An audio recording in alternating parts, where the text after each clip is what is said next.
Well,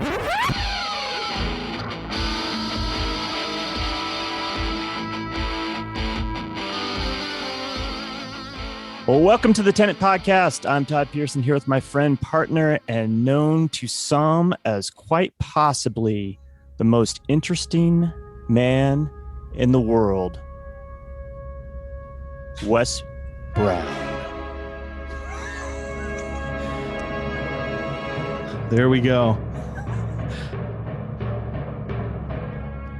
Is that copyrighted? I don't know. Maybe we'll get a cease and desist letter this week. Well, it won't be from Arthur C. Clarke because he's no longer with us. So,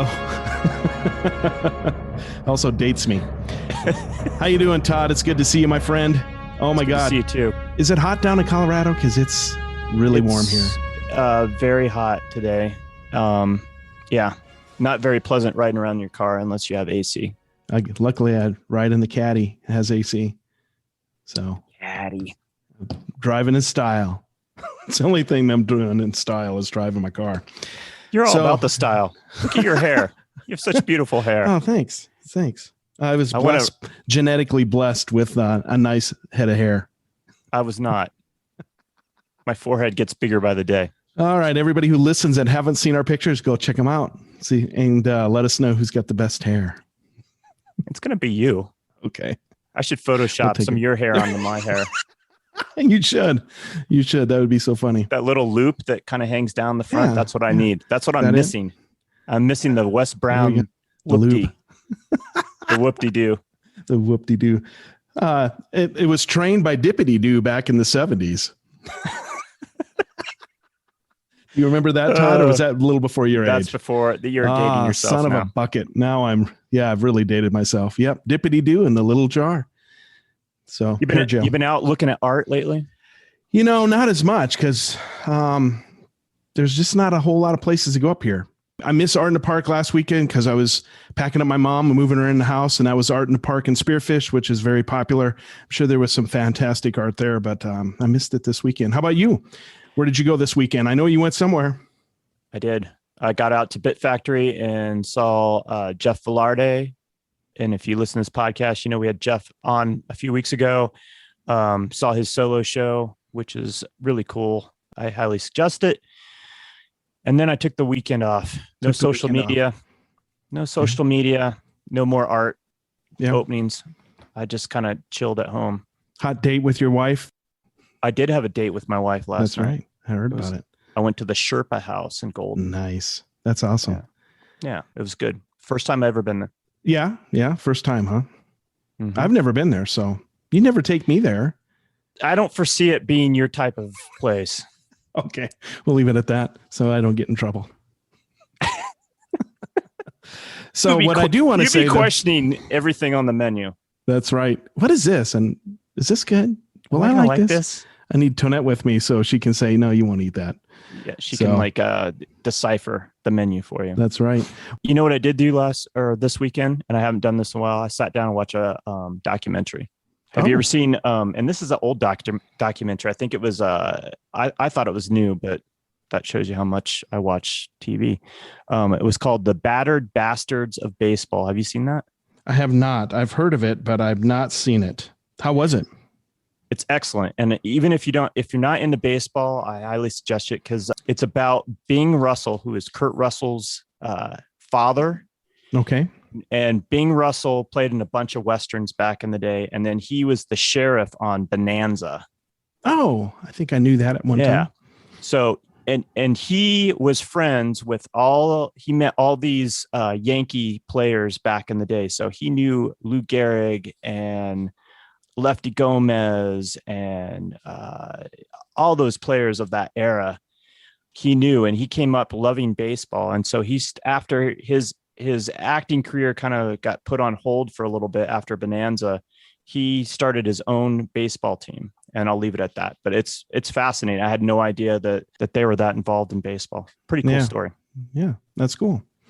So tonight, yes, we we have a phenomenal episode. I'm very excited. We're honored this week to have Joy Redstone on the program. Joy is an incredible artist that I met a few months ago and is the director of Naropa Community Counseling in Boulder, Colorado. You can check out her work on her website at worksofjoy.net. That's WORKSOFJOY net. And her Instagram is at Joy Redstone. Joy, how are you this evening? Really good, thank you. Thank you for joining us and spending some time with us this evening. Really appreciate it. So I heard a rumor, Joy. I heard that your great-grandfather is the founder of Redstone, Colorado. Is that true? No, no, not at all. In fact, it's a name by marriage. My maiden name was Eckstein. Oh, see, blew that one too. Anyway, I'm leaving this in because it's funny. But I go to Redstone and I take a picture of myself by that sign that says population 94. Nice. All the time. It's one of my little, silly things I like to do. It's one of my favorite towns in Colorado. I love that little town. It's so quaint. The whole area. Have you been to Avalanche Ranch? I've been by it. I haven't been to it. Ooh, it's this most amazing hot springs ever. And I just love taking my kids there. Although it's so popular these days, you have to plan a year in advance. But it's great, especially when I've done, good long stretches single parenting. And so when my kids were little, I'd just be like, go outside at 7 o'clock in the morning, and they would go play with the chickens and the sheep. And I would just have a couple cups of coffee and settle into the day a little bit more reasonably from my point of view. That sounds wonderful. I'd love to check it out, but I'll probably have to wait a couple of years because things are crazy in the big outdoor West, because everybody's going to Colorado and Wyoming and Montana and South Dakota because they're tired of being inside. So now they're exploring, and national parks are getting bombarded. So it's true. It's really, really true. The secret is out. The parks in Boulder had record visitors in 2020, and they were not places that were undiscovered before the pandemic. Getting outside is such a boon for your mental health. It is. It really is. Yeah. I started walking a lot during the pandemic, and I found that it was almost as good as doing yoga in some ways. Mm-hmm. Wow. Yeah. That's a lot to say for you, Todd. I know, right? Yeah. Cause you like yoga. I do like yoga, but I was happy to go for walks every day. And now that everything's gone back to normal, I've been back to normal. So I haven't been walking. I need to walk. Yeah, maybe it'll come back in. Who knows? There you go. I'm going to do it. Maybe even this evening. Okay. In the intro, we talked, I introduced you as an artist, but you also have this day job. Mm-hmm. Talk to us, Joy, about what your day job entails. Okay. I run a low-income community mental health clinic. So it's both a training center. So most of our clinicians are interns, which means they're in their final year of graduate school, or they're in the 2 years past graduation where people have to accumulate hours for licensure. And we're doing individual, group, family, and couples counseling, and we're doing it very inexpensively. The people get therapy for $30 a whack, which is a hell of a lot less than the going cost generally. And we take Medicaid. And so the whole purpose is to make mental health accessible. I feel really lucky to be at Naropa, which is really well known as a university that trains therapists, that they decided to, put the energy behind opening this center so that it can both train the clinicians, but also provide access.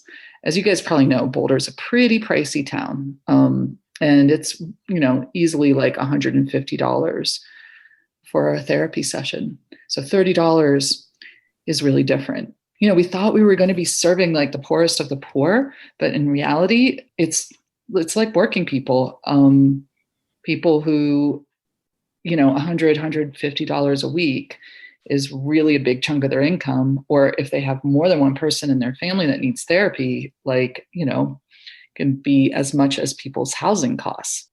So we wound up serving a lot more sort of teachers, nurses, therapists, just kind of what we used to think of as pretty average income or, pretty middle class people. Yeah, I come to the conclusion when I worked at the nonprofit, we can talk about the extreme poor. That's, let's say the 10% that maybe can't function in society like an average person or whatever. I won't say normal, but an average person. But there is a ton of what I call working poor. And, that's not my term, but of working poor. And I have family members that definitely fall into that category. And I know a lot of, the political side, they kind of hammer, welfare, blah, blah, blah, and, all that kind of stuff. But they really should really look deep into it, because I think there's a ton of working poor out there that are struggling. So, having a facility like yours where they can go and get some help at a reasonable price, man, that's huge. And that kudos for you guys for doing that. Well, it's really rewarding. I mean, there's that, right? Like, Yeah. It's not, that's the other side of it. My whole career, I've worked with people that were poor. Like, I worked in homeless shelters, ran a day shelter, methadone clinic, prisons, various kinds of places that serve the really poor. But I ran into like a lot of health problems along the way and realized can't really recover from an operation on my spine and run a day shelter and work 70 hours a week. And I feel really blessed that I wound up at Naropa, because I get to still do the thing that lights me up, but I can do it in a way that's more supported for me physically and emotionally. That's spectacular. And so do you really just serve the Boulder area, or can anybody participate or be part of what's offered there? The one thing is Medicaid has, I don't know what you guys know about Medicaid, but it's very heavily regulated. And so we're only contracted with the Medicaid in our region. But other than that, we're doing telehealth. We are just serving people in Colorado through telehealth, because there's some stuff about if you are serving people across state lines, you're beholden to know all the crisis law, the mental health law in the other states. And that's a lot for me and the other supervisors to kind of know the law in all 50 states. It's not like I can pay my staff a ton either. So we created a boundary that makes the job tenable for them as well. Gotcha. And mental health laws vary from state to state? Oh, yeah. Yeah. Yeah. And the resources. And, it's challenging to have a crisis situation with someone in another state. Let's say someone's in Houston and you are working through some sort of suicidal crisis. I mean, you have to be doing some fancy footwork sometimes to be figuring out, how do I access the right kind of services for this person and follow the laws in that particular state. And you're doing this typically while you're talking to someone or in a Zoom conversation with them. So that's fairly stressful for my staff. And I want to build, Wes talking about, nonprofit work, having worked in nonprofit organizations my whole life, I feel pretty strongly about building a healthy one that's sustainable and that doesn't, so often nonprofits count on how mission-driven people are. And, nonprofits cannot usually pay people that much. So if you can't pay people that much, and they're very mission-driven, you have to be very careful to create an environment that's healthy for them, because people will very often go beyond their limits because they have such a deep felt ideas of wanting to help other people. You mentioned program evaluation. I think really hard about program design and evaluation and how to build what will last. What set you on this path? I am like every other single therapist you ever met. I did not have a good childhood. All therapists, whether they tell you this or not, they're working something out. And I had quite a bit to work out. When we talk about the art, I'll be a little bit more specific. So I had that idea, I was helped. And I was helped a lot as a kid. I was a help seeker and a very gregarious person, and so many people in my corner. As part of the reason I feel like I've been a resilient person, I just had a very clear idea that I wanted to give to other people what I had received. Yeah. The one thing I want to mention real quick while we're talking about getting help, people of my generation, mostly men, have a hard time seeking help and asking for help and seeing a clinician or a psychiatrist or a psychologist. And I can't encourage people enough. If you're in any kind of pain, if you're struggling at all, seek somebody out and see if they can help you, because I've been to a therapist, and boy, it really makes a difference just to talk to somebody that is not necessarily engaged in whatever issues you're running into. And so having somebody from a different perspective looking in or listening to you, and a lot of times it's just being listened to. So please, if you're listening to this and you're struggling at all, please reach out to a clinician, counselor, or a psychologist or a psychiatrist, whatever you need, because it's so important. And I don't want the stigma of being a macho male to stop you. So anyway, I just thought I'd say that. I'm really glad you said that. And there's tons of different kinds of therapists out there. Not all of us are like the super touchy-feely. We don't always say, how did you feel about that? We actually have some like things that we're trained in, some skills, some techniques, sometimes some humor. And the other thing is like, life is short. Why suffer? Life contains suffering and you will have enough suffering. So like, if you can lessen your suffering a little bit and have more happiness and freedom and self-compassion, like, why the hell not? It sounds like you've had some really like incredible experiences on this path that you've taken. Yeah, my career I didn't realize for a long time how much I was recapitulating my childhood, right? Like, I worked in situations where people were struggling with addiction. I specifically worked with people who were violent. I worked with people that were suffering from mental illness.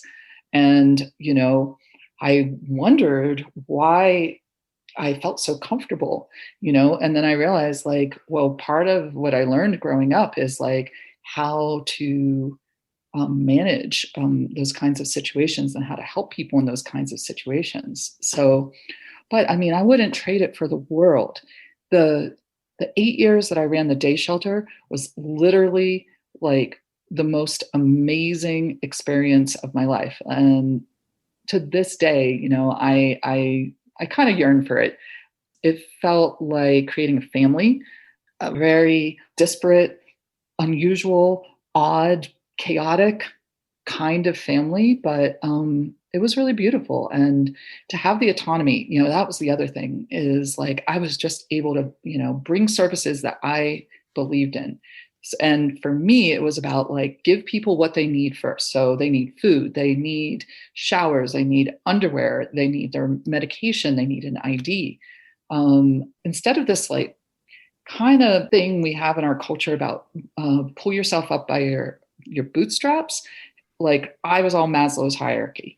Like, give people what they need first, build a relationship, and then find out what their goal is. Because it doesn't really matter what I think they should do. Like, I thought everyone should quit drinking and take their meds, basically. And, straight up, I did think that. But I had to learn a lot of humility about really respecting what someone's passion and goals were. Like, for instance, I remember there was someone that didn't know how to read, and that was really, really common in the homeless community. And they really wanted to learn to read.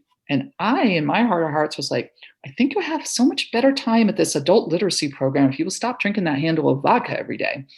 But that was me having my agenda, right? So I helped the person get to the adult literacy thing, and then their drinking lessened. Because sometimes people need their dreams. And sometimes it's like pursuing their dreams that gives them the energy and motivation to address what they, that person knew that drinking all that vodka wasn't good for them. What, like they need me to say like, that's not healthy? No way. Everyone who is drinking that much knows in their heart of heart that it's a problem.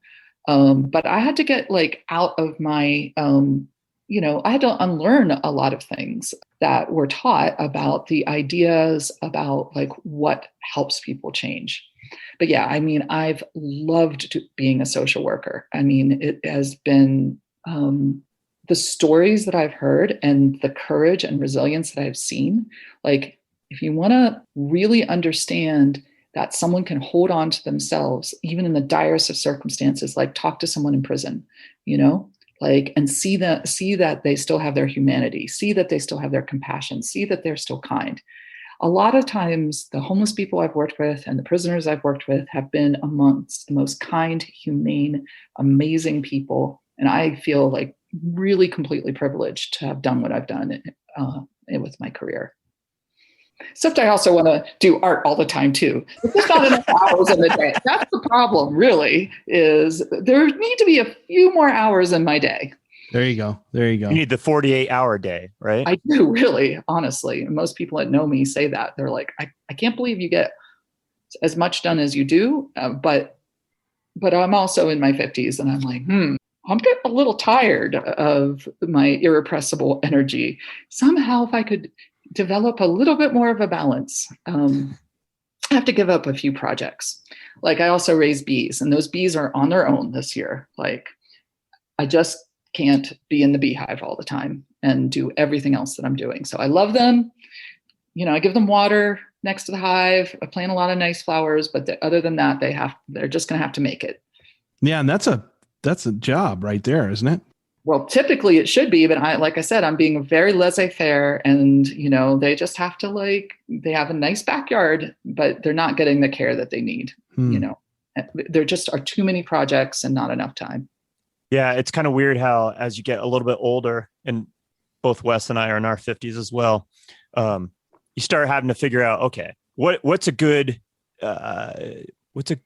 usage of my time? Like, yes, I would like to explore these things, but is that something that I really should be spending my time on, or should I really concentrate on the things that I already have going on that I really enjoy doing? And I think I'm pretty good at. Should I try to develop those skills or that passion a little bit more?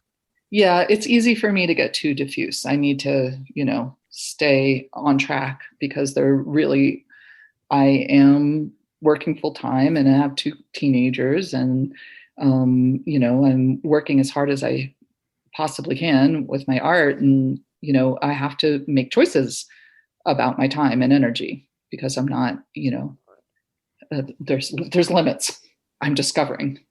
Yeah. So talking about this journey with art Mm-hmm. started not too long ago. Is that correct? That's right. 7 years ago, I was married, and my husband got really, really sick with a very painful disease. And after a few years, this wasn't my first marriage or my kid's dad, by the way. After a few years, he made the decision to end his life, and it was a huge experience for me. I mean, it was just really devastating, and yet it opened something up in my life, and the door that it opened was art. And literally prior to that time, people would say I was creative or artistic, or call me an artist sometimes. And I would almost get irritable, you know, no, I'm not, you know, everything I do is stupid, you know, that's ridiculous. I mean, I didn't also have the best self-esteem at that time, but his death, it was so big. I didn't really have words for it. Like, I'm obviously a person who likes to talk, and I write, and words have always been so important to me. But I had an experience with this that was so beyond words that I don't even know. Like, I literally don't know why I started gluing objects into patterns.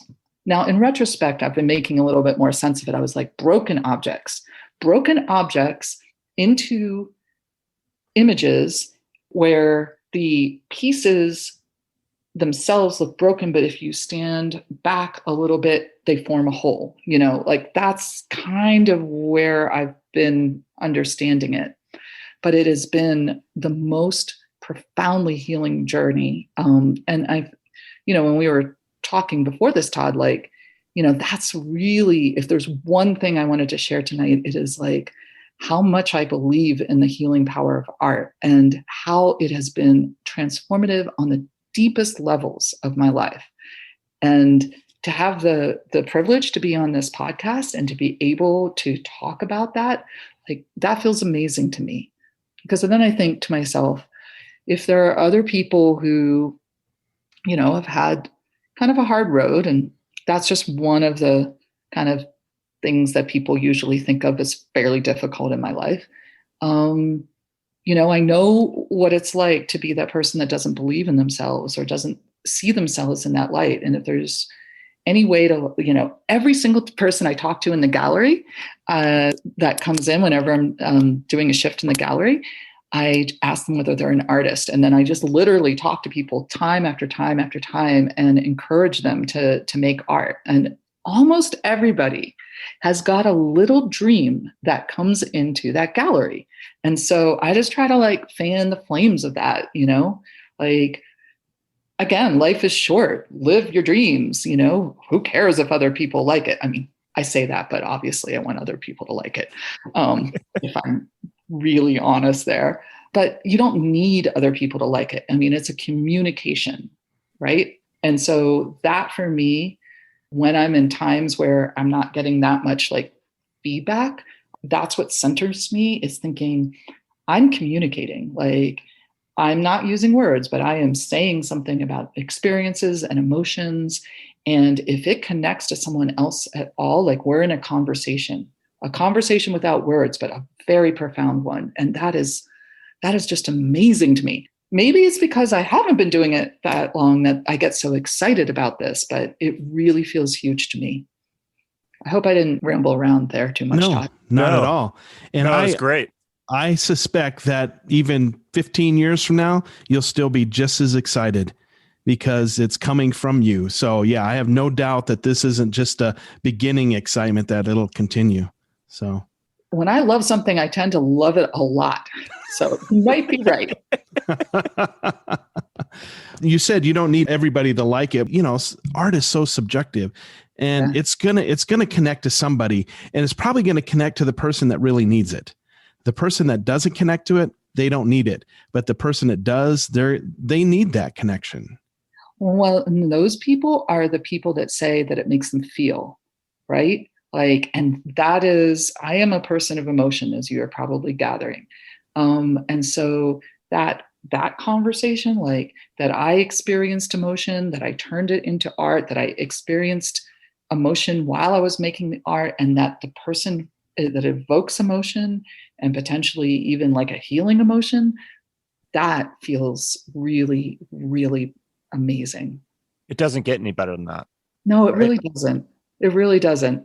I've connected with a couple other people that are members in the gallery, and they tell me, that it evokes emotion for them, and that when I'm really honest about the things I've been through and I have a good life, like I'm obviously fairly happy, like it gives them hope, like that they can be with their hard experiences and that they can be in the place where they can genuinely have some happiness and peace. And I'm not happy all the time. No one is, but I'm generally okay. And that's kind of a miracle. There's reasons why I probably shouldn't be okay, but I kind of am okay. I think that's a misconception too that people have, that there's people out there that are just happy all the time. And like you just said, that's not the real world. People aren't happy all the time. People have things that they're dealing with, problems, roadblocks, whatever it may be, that they're dealing with all the time. Life throws you curveballs. It's just the way it is. And it doesn't matter how little money or how much money you have. We're all going through this human experience on this planet, trying to figure it out. Yeah. And everyone has loss. I mean, that's built in, right? And the tension between beauty and loss, to me, is like the heart of art, like it's loss that makes beauty so poignant and valuable. But yeah, like I usually am very honest about my background with the people I train. because of what I said earlier, most therapists have not had like an easy road. I mean, I don't talk about stuff that's not fairly settled for me because I don't want to be like bleeding and crying all over the place at work, right? It needs to be stuff that's like fairly contained. But I do talk very openly about things I've been through because I really want to model that wounded healer. That's an archetype for a reason. It's really how we get to the place where we deepen our empathy enough that we're willing to engage in the real parts of other people's stories, the wrinkles and the curveballs and the dark places. Yeah, we want to have that connection. We want to know that other people are going through some of the stuff that we experience, right? And so sharing those experiences really helps connect people with each other. Yes, it really does. So you touched a little bit about your art, but take a moment and tell our listeners what kind of work you do and what mediums you work in. Okay. Well, I make what's called assemblage art. I do have a dream, like maybe someday I'd go to art school and learn like formal things, like how to do other things. But I don't know how to do other things right now, except for photography, which I'm not really trained at, but I love to take photographs. And if you've been on my Instagram, you probably see that I take photographs a lot. But this assemblage art, it is essentially like mosaic / sculptures. I say that because they're very three-dimensional, and even the ones that are in frames, like I like to experiment with things coming out of the frame and being like not constrained by the rigidity of the frame. So I'm using like a lot of natural objects, antlers and shells and bones and wood and insects and that kind of thing, and found objects, a lot of things that break in my household. My kids laugh, right? Like they're like, "Oh, great, Mom, the blue cobalt glass pitcher broke. Is it going to go in your art?" And I'm like, "Yeah." So all like old jewelry and broken glasses and broken pieces of like china and stuff like that. Like bullet casings, old toys. The bullet casings is a very specific thing. And I'll just say that Michael was the name of my husband. He did not die with a gun. It actually has a nicer part to it. Before he got really sick, we were living in the mountains with my kids, and my kids were pretty young. And I was driving up and down Sugarloaf Mountain to, school, play dates, swim lessons, back and forth. And, easily could do like 3-4 round trips a day. And I was getting very tired because he was also starting to get sick. And I was like, what can we do to entertain these kids? So we would take walks, and there was all this illegal target shooting up there. And my kids started picking up the bullet casings because they were pretty. And then we just all started collecting these bullet casings. And so then thousands of bullet casings. But I loved that we did it together. And it was a very happy, relaxed time for all of us. And when I started like just getting into this tension, right, it is this object that symbolizes death and pain and hurt. But in reality, for us, it was this time of togetherness. And if you look at them, they're actually very glittery and beautiful. So I have a piece that I call Michael's Flower. It's got a baby's shoe as sort of the stem of the flower, and then all these glass blowing scraps. Oh yeah, I use a lot of glass. I have a acquaintance who's a glass blower, lets me have all the scraps. So that forms like the petals of the flower, but it's ringed by these bullet casings as sort of like the petals of the flower. And he was a contrary person, shall we say, particularly as he got sicker and sicker. And there were parts that were very difficult, but he was also a beautiful person, like a loving, kind, generous person as well. So this piece is all about the contrasts for me, and I like the baby shoe because of that child that is in each of us that is traumatized. And he had a very, very high trauma life as well. I mean, his first memory that he ever had was of his mom kicking him in the head with a shoe.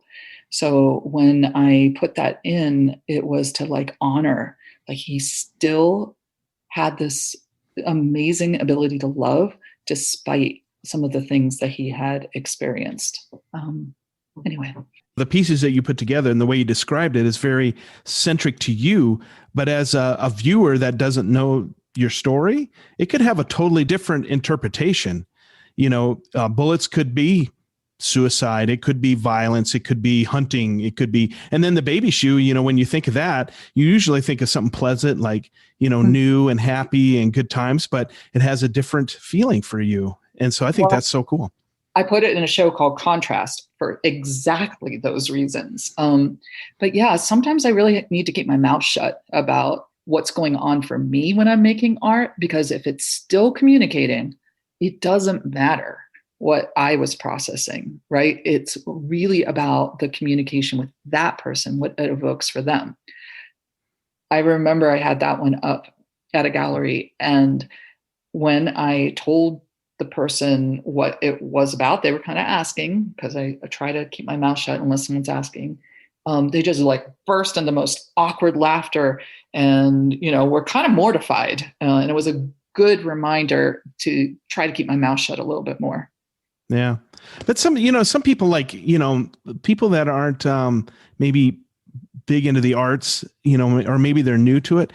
Sometimes they need that help. Like, what are you thinking? I'm always curious, like, what are you trying to say here? And that's what it's always what are you trying to say instead of what am I getting from this? And as I've done this podcast, Todd, I won't speak for Todd, but I've learned more about, I need to think about what am I getting from it and less what are they trying to say? Mm-hmm. And but sometimes it's good to hear what the artist is trying to convey as well. There are a couple pieces I've done where people like actually where it is aligned what I was thinking about and what people experience. And those feel to me like my better work, right? Like that I really succeeded at conveying what I wanted to convey. But it's not all the time, that's for sure. Yeah. Yeah. For our listeners, if you go to Joy's website and go to the gallery section, if you scroll down just a little bit, you'll see this piece that she was just talking about called Michael's Flower. And it has just a brief description underneath each one of these pieces. And you should definitely check it out. I think for me, sometimes just having that connection like yourself, it helps me wrap my head around the work a little bit more. And I enjoy hearing the thought behind certain pieces. And then, I can also look at it. I've been able to go to that place where what does it say to me as a person, as a viewer? So I think it's interesting. I think it's interesting what Wes just said. And it's also interesting how much I really enjoy connecting with the artists and hearing kind of the thought, even if they don't go in depth with it. It really helps me sometimes, especially with things that that aren't easily digestible, like you really need to kind of spend some time with it. So what was it about your husband's death, Michael's death, that really, did you feel like it kind of just gave you permission to just do whatever you wanted to? What was that catalyst? I'll be honest. I was so fragmented. Like I was supposed to teach a class at DU that summer on suicide assessment. And this happened 2 weeks beforehand. And I was like, I've never done that before. I've never bailed on a job 2 weeks beforehand.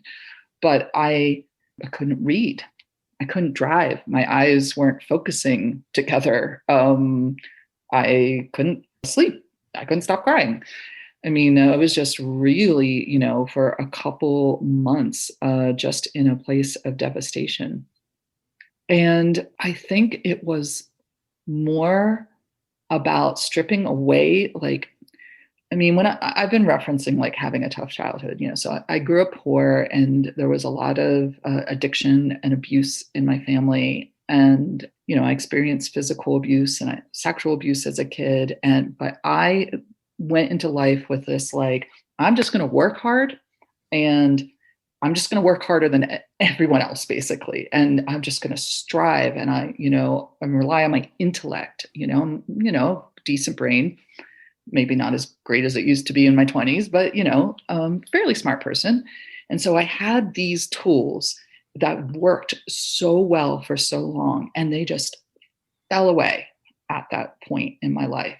But it just allowed this other part to come through, this feeling part. I remember that I could tell if something was healthy for me because I would get like a certain feeling in my body, like a certain like tingly feeling. And I was like, well, why don't you just do the things that make you tingle and not do the things that don't? And so I started following that. And it was like walking and yoga and making art. And so I just followed this other sense that I had denied for so long, because my way of recovering from trauma was just to like strive so deeply at everything I did. And the way I used to feel good about myself was to have accomplishments. And it felt like an accomplishment to work at DU. And then I had to let go of that accomplishment because this was something I couldn't effort and strive through. I had to be with what was happening to me. It was built humility, and I had to build trust in myself and courage to take chances. And through this process, I discovered that I had always felt very alone, right? Like, because you mentioned, looking well educated or seeming well educated, but swearing a lot. Like, I looked like this person that had a lot of friends, and I did, but I felt so alone because I felt so different. I mean, I felt like an imposter all the time. If people really knew where I came from and what happened to me, they would never, think well of me or respect me. So all of a sudden, I experienced the most love and community that I have ever, ever experienced. And it flipped my life upside down. Can I tell a little story? Yeah, absolutely. By all means. Yeah. I was at his funeral, and I knew I wasn't going to be able to say a lot, but I wanted to say something. And, I said something about how his life had had so much darkness, but how he was someone that loved children. And despite what he experienced, was just a devoted father. And I said it, I think a little bit more poetically than I'm saying it right now. But it was time to like walk down, and there was like a little step. And I go to the step, and like my knees were like wobbling, right?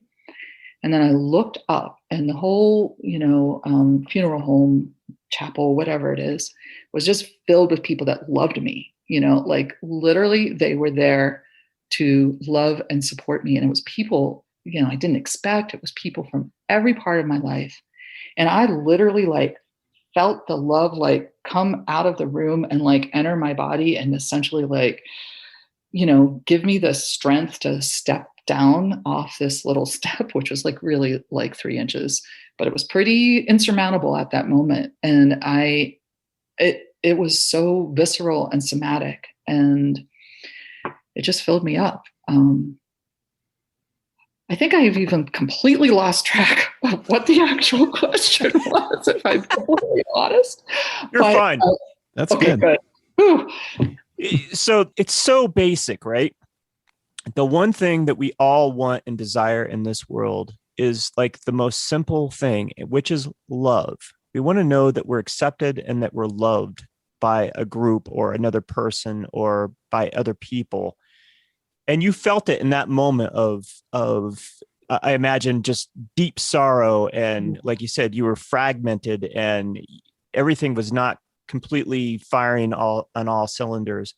And here you are in this place celebrating your husband's life with all these people that came out to support you, and you felt that love. And for that moment, at least at that time, you felt like the ship was kind of righted for a moment, right?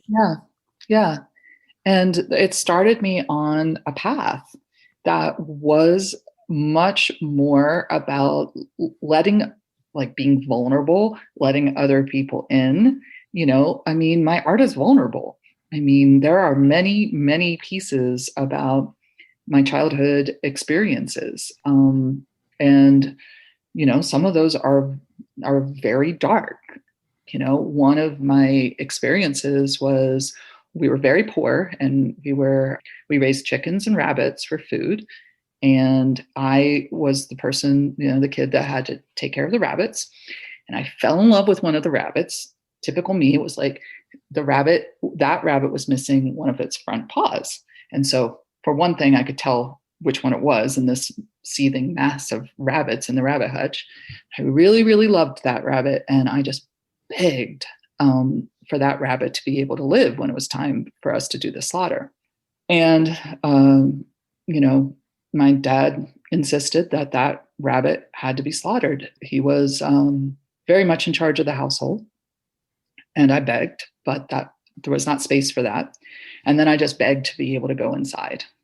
That wasn't okay either. So like there is a piece, I call it Rabbit Run. And it's like a little skeletal, like angel figure inside that salad bowl. And the backing is rabbit fur. And it sounds dark, but it's like a little phoenix, right? That still survived that experience. That's a pretty dark experience. Yet at the same time, making that piece of art, it released something for me at the same time. This trauma that you'd been carrying around all your life from that one experience. Yeah. Yes. I mean, when I make a piece of art about an experience like that, it somehow releases it.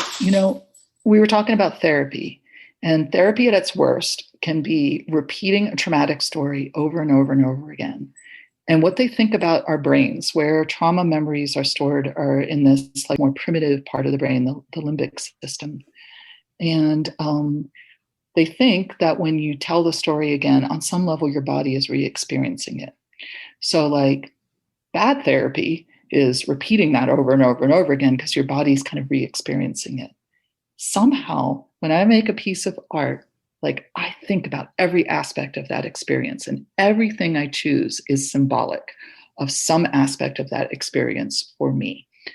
And there is something about completing it, it's not words, it's motions, it's my hands and my eyes and collecting things in the woods. The movement of is somehow releasing. And I'm not doing a good job of explaining somatic psychology, but what I'm talking about is based on the principles of somatic psychology. And it really works. So I've know a few friends that have been through therapy and continue to go through therapy. From an outside view, it's like, when can they get off this therapeutic thing? When can you allow yourself to step away from it and not continually retell yourself the same story over and over? How do you break that cycle? I see that a little differently. And I would say that the therapist has some responsibility in that as well. Now, I could be cynical and I'm probably going to offend someone, but like therapy should not be rent a friend, right? Like I really question these client therapist relationships that go on for like 20, 30 years. And I'm not talking about people with severe and persistent mental illness that need ongoing support. I'm talking about sort of the worried, the average person with trauma. Like just recycling that story, I agree with you. It's not necessarily beneficial, but a good therapist, you're identifying where you want to go, how you're going to get there, and how you're going to know when you're healing. Like really, in the center I run, I kind of drive all my trainees insane at the beginning because I'm like, treatment plans. Well, first of all, Medicaid doesn't pay us unless there's treatment plans. So we're damn sure writing the treatment plans, right? But they want measurable goals and objectives. And that's a very different way of thinking than most therapists. Like therapists don't get into it because like we want to have measurable goals and objectives, and like we're in it because we like love people and we want to help them. So it's a different, like, it's like it's a culture shock for most of the trainees. But if you're going to a therapist, even if they're not like in a Medicaid kind of clinic like the kind that I run, there should be like, how do we know that I'm getting better kinds of conversations on a regular basis? And honestly, more and more, the research is suggesting that types of therapy for trauma that focus on somatic experiences are the things that help people get better. There's things like somatic experiencing is the name of a approach. EMDR also has a lot of good data behind it. What's EMDR, if you don't mind? Eye movement desensitization routine, or I don't remember what the R, like some word like routine. Again, it has to do with where the memories are stored in the brain. And there's this bilateral stimulation thing that essentially they think helps you like file them in a different place. Like we typically have our memories in the frontal cortex, right? And so that's like a filing cabinet where you're like, when I was 7, I had a birthday party and, the cake was Superman. That's not a very charged memory. And it's filed in this place where you're like, I'm just reaching in there, I'm getting this memory. The memories happen when you're traumatized, get encoded in this very primitive part of the brain, partially because your body is flooded with all these stress hormones, and the blood in your body is literally going to your arms and legs because you are preparing to fight someone or run away. And so it gets stored in this primitive part. And then that's why PTSD is such a kick in the pants, right? Like you smell that smell, you hear that sound. I mean, I had a really scary fight with Michael when helicopters were going overhead. And for years, I would have panic attacks when a helicopter went overhead because the memory got filed and this sound got associated. So whenever you have this associated sensory stimuli, you get this memory in this very activated part of your brain, and then you are literally re-experiencing it. And that's why flashbacks and the nightmares and the intrusive thoughts are full body, very terrifying. You are as terrified as when the thing first happened. One of the criteria for PTSD is that it has to be an event that either you risk death or you thought you could possibly die. How that relates to childhood trauma is you might not be at risk of actually dying, but when you're like 5 and something terrible happens, it's so scary, you don't know whether you might die or not. So these kinds of somatic therapies, they don't work with the words. One of the theories is like there was a motion that should have been completed. Like an animal doesn't have PTSD because something scary happens, they immediately run away and it's done. Like there's this element of being trapped in place and not having the physical discharge that is part of why these memories are so powerful. There's research, if you even like mildly exercise after a trauma, like walk, you can potentially prevent PTSD or lessen the impact of PTSD. But we don't do that in our society, right?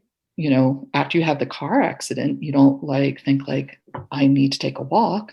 You fill out the forms and talk to the police and, you know, maybe get in the ambulance and then maybe, you know, all that kind of stuff.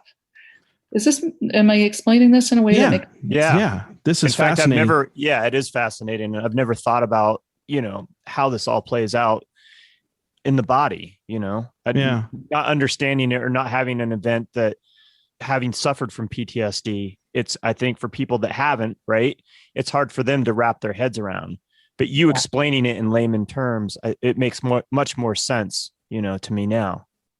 Well, I think, you know, this maybe hopefully can help people. The reactions of people that have PTSD seem really extreme to people who don't have PTSD. They're like, why are you so angry? Or why did you burst into tears? Or why did you, flee the room or have a panic attack? Like it's hard. It's hard on people around you. Like I know that, for my children, my PTSD has had a significant impact.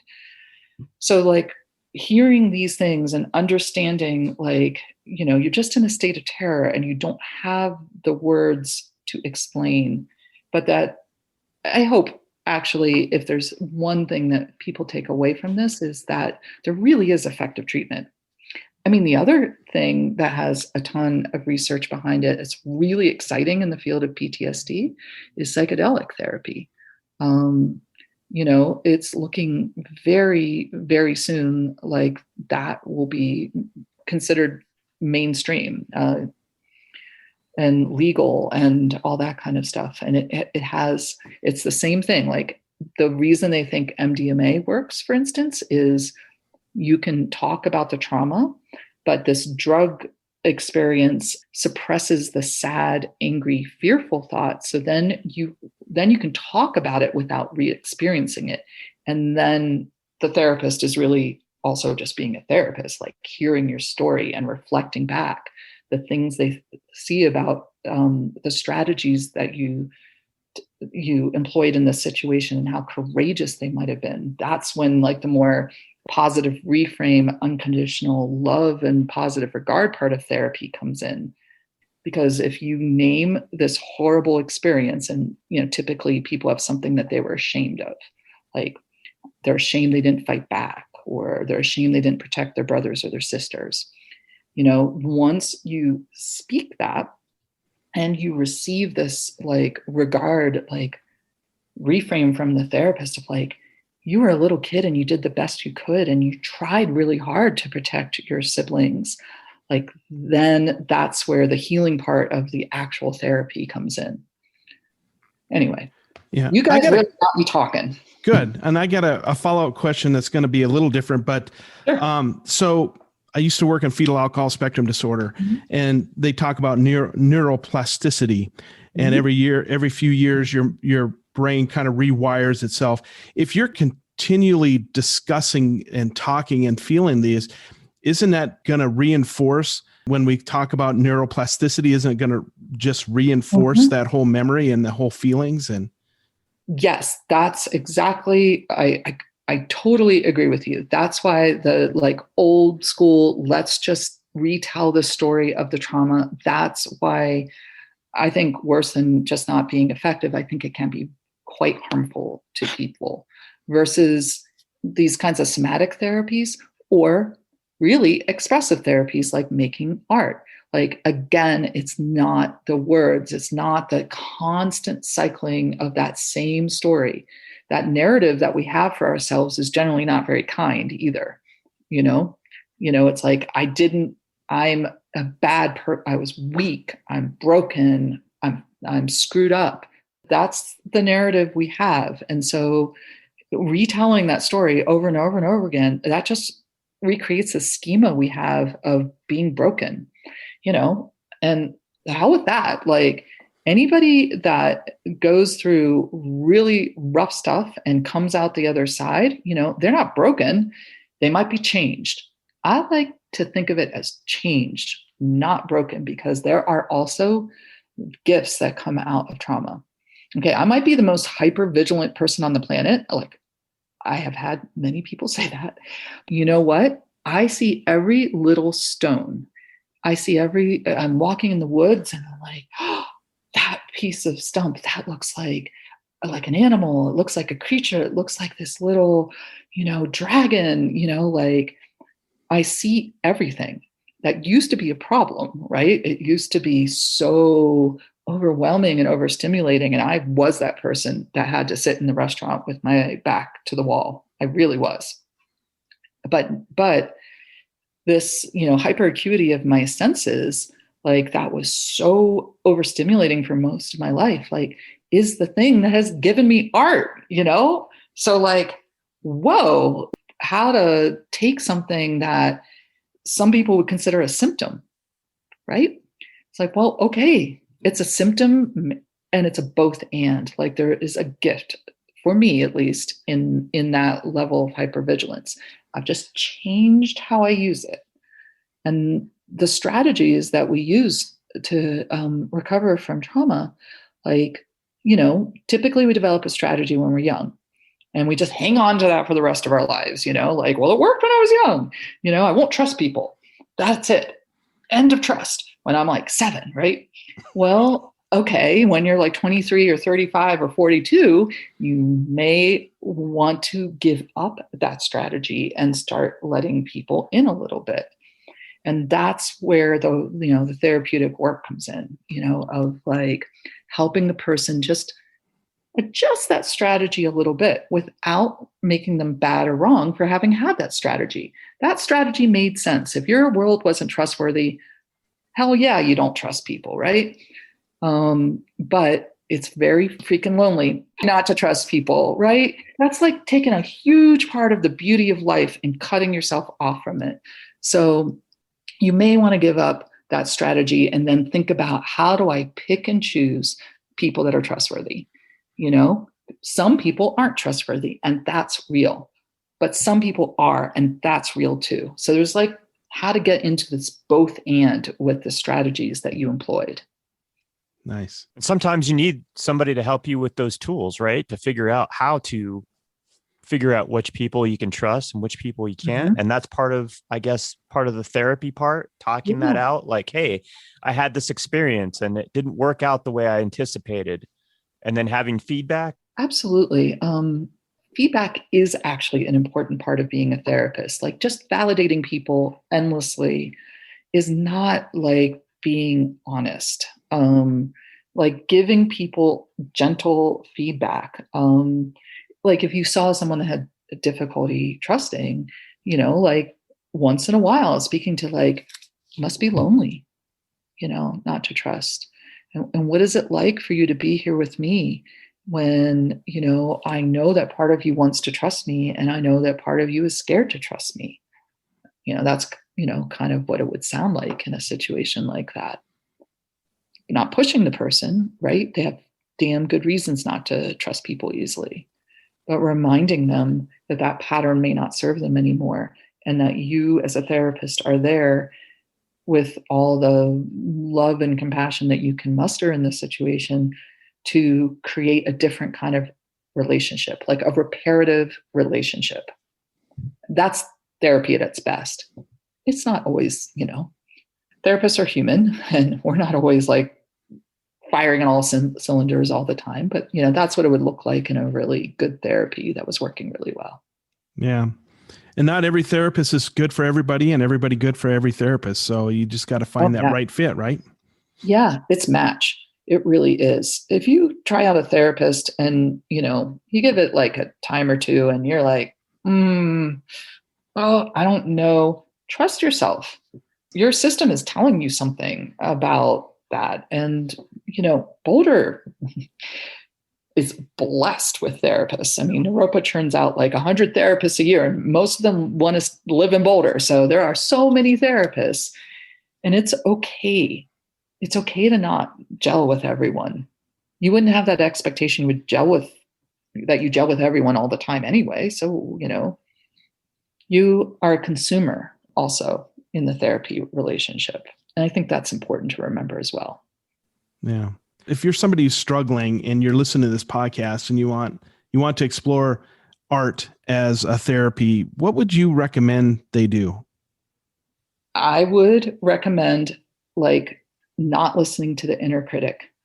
Like just try something no matter how dumb you think it is, how ridiculous. Like I was so hard on myself. I like literally every time I made art, I was like, this is completely stupid. It is ridiculous. Still before every opening, I have a mighty attack of like, it is ridiculous to think that anyone would ever like anything about my art. And like, okay, I know that's not true. Right. But that inner critic, tell it to fuck off. Like tell it come back. You can come back in an hour. Inner critic, I know you're trying to protect me. that's what the inner critic does, right? It doesn't, it's in these rigid systems where it wasn't okay to make mistakes. So to just experiment with whatever feels most natural, most easy, like you don't have to buy special things. I mean, honestly, like whatever makes you feel good and you feel like yourself. Like if you can feel like yourself for a moment and just kind of forget that inner, worrying of criticism, I guess just do it. No, a little bit, just do it. A little bit, just try, regardless of what you think its value is going to be to anyone else. If it feels honest, right? Yeah. If that feels like who you are. The one thing that we've learned for sure doing this podcast is that everybody does this thing differently, and there's no right or wrong. Yes. Art is a very safe place to experiment. It's a safe place to fail. Mm-hmm. I mean, who cares, right? And the reality of it is that if you make it, it'll resonate with somebody. Yeah. You're not going to be everybody's cup of tea. And that's quite fine. Don't worry about it, because there will be, just like when you're trying to figure out who you should go for therapy or what community you want to be a part of, you'll find your people. And in this instance, your people will find you, because that art will resonate with them and they'll go, oh, I really love that. I couldn't agree with you more. And in fact, I often say I'm not everybody's cup of tea, which is really true. But yeah, like that place where you are just authentically yourself for just a minute. That's the place, right? Skill is important, right? Like the more you practice something, the easier it gets. But not everything is going to work. Like I have a joke around the laws of physics don't always agree with me, like because I'm trying to glue like bones to a mirror. And I'm like, oh, that one was a huge, huge, huge fail. Right. And there's a whole bunch of stuff I've made that, oh my God, my first show at Next, I made something that was so heavy that it fell off the wall like an hour before the opening. And that was a little traumatic. That one was a hard one. But the laws of physics, like you can't put something that's 40 pounds on like a tiny little hook and then have one point. And then, this is what I love about the gallery I'm at. The Next Gallery is it's so good at mentoring people who are, emerging or new or just don't have experience showing. And like, oh my gosh, they show me how to make these things called Z clips so that I can make super, super heavy art. Because it turns out when you are putting like plates and dishes and glass and bones, sometimes it weighs 45 pounds and, it's not going to hang on one little tiny hook. Anyway, that was an epic failure. But a learning experience, right? So like you can turn it around, like, and obviously, I mean, you're describing this situation, but the reality of it is in hindsight, you go, okay, I learned something from that. I could see that, the corners of your mouth were starting to raise a little bit. You thinking about how, it happened. It wasn't the best timing, but you learn from it and you can kind of laugh about it now, right? Oh, hell yeah. Yeah. I mean, and I painstakingly put that guy back together again. And now it's a tabletop piece because that one has huge deer antlers and these African statues pointing out in every direction. And I was like, there is just no way I'm getting a Z clip on this thing. I mean, who will hold? I mean, I do press my children into service all the time. Like, oh, That's what kids are for. Yeah, I forgot. It's very hard for me to remember to put the hanging apparatus on before I make the piece of art because I get so excited. I'm like, I've got an idea. And I like run into the basement into my art room and like go to town. And then I'm like, oh, yes, it's gonna want to hang on the wall at some point. So then I make my kids stand there while I get out the drill and, yeah, that piece, it only lives on the tabletops now. New Magazine is our media sponsor for the Tenet podcast. That's NUE. You can follow both the national and the Denver edition of New Magazine on Instagram. The national edition can be found at new_magazine and the Denver edition at new_Denver_magazine. Look to New for compelling stories from the world of art and fashion. Thanks for listening. So going back to what art does for you, it really sounds like it's a release. Yeah. It helps process, and then the healing part is that you're able to process and then release this thing, at least in some part, and feel like you're, I don't know, Freer. Yeah, freer. There you go. Way freer. Yes, those memories were a prison, really, for much of my life. I mean, and one thing we haven't talked about is it works with perfectionism. So I'm gluing often tiny little things, like little beads and buttons and so forth, onto irregular surfaces. And I'm using typically epoxy, which is, kind of slow to dry, but it's very strong. And I'm, obviously want it to hold together. So, things will roll or move, or they have these little minds of their own about how things are going to fit together. So a lot of it is also like, how does this shape fit with this shape in a way where there's the most contact for the glue, but it's not visible, right? Because the not visible is obviously important too.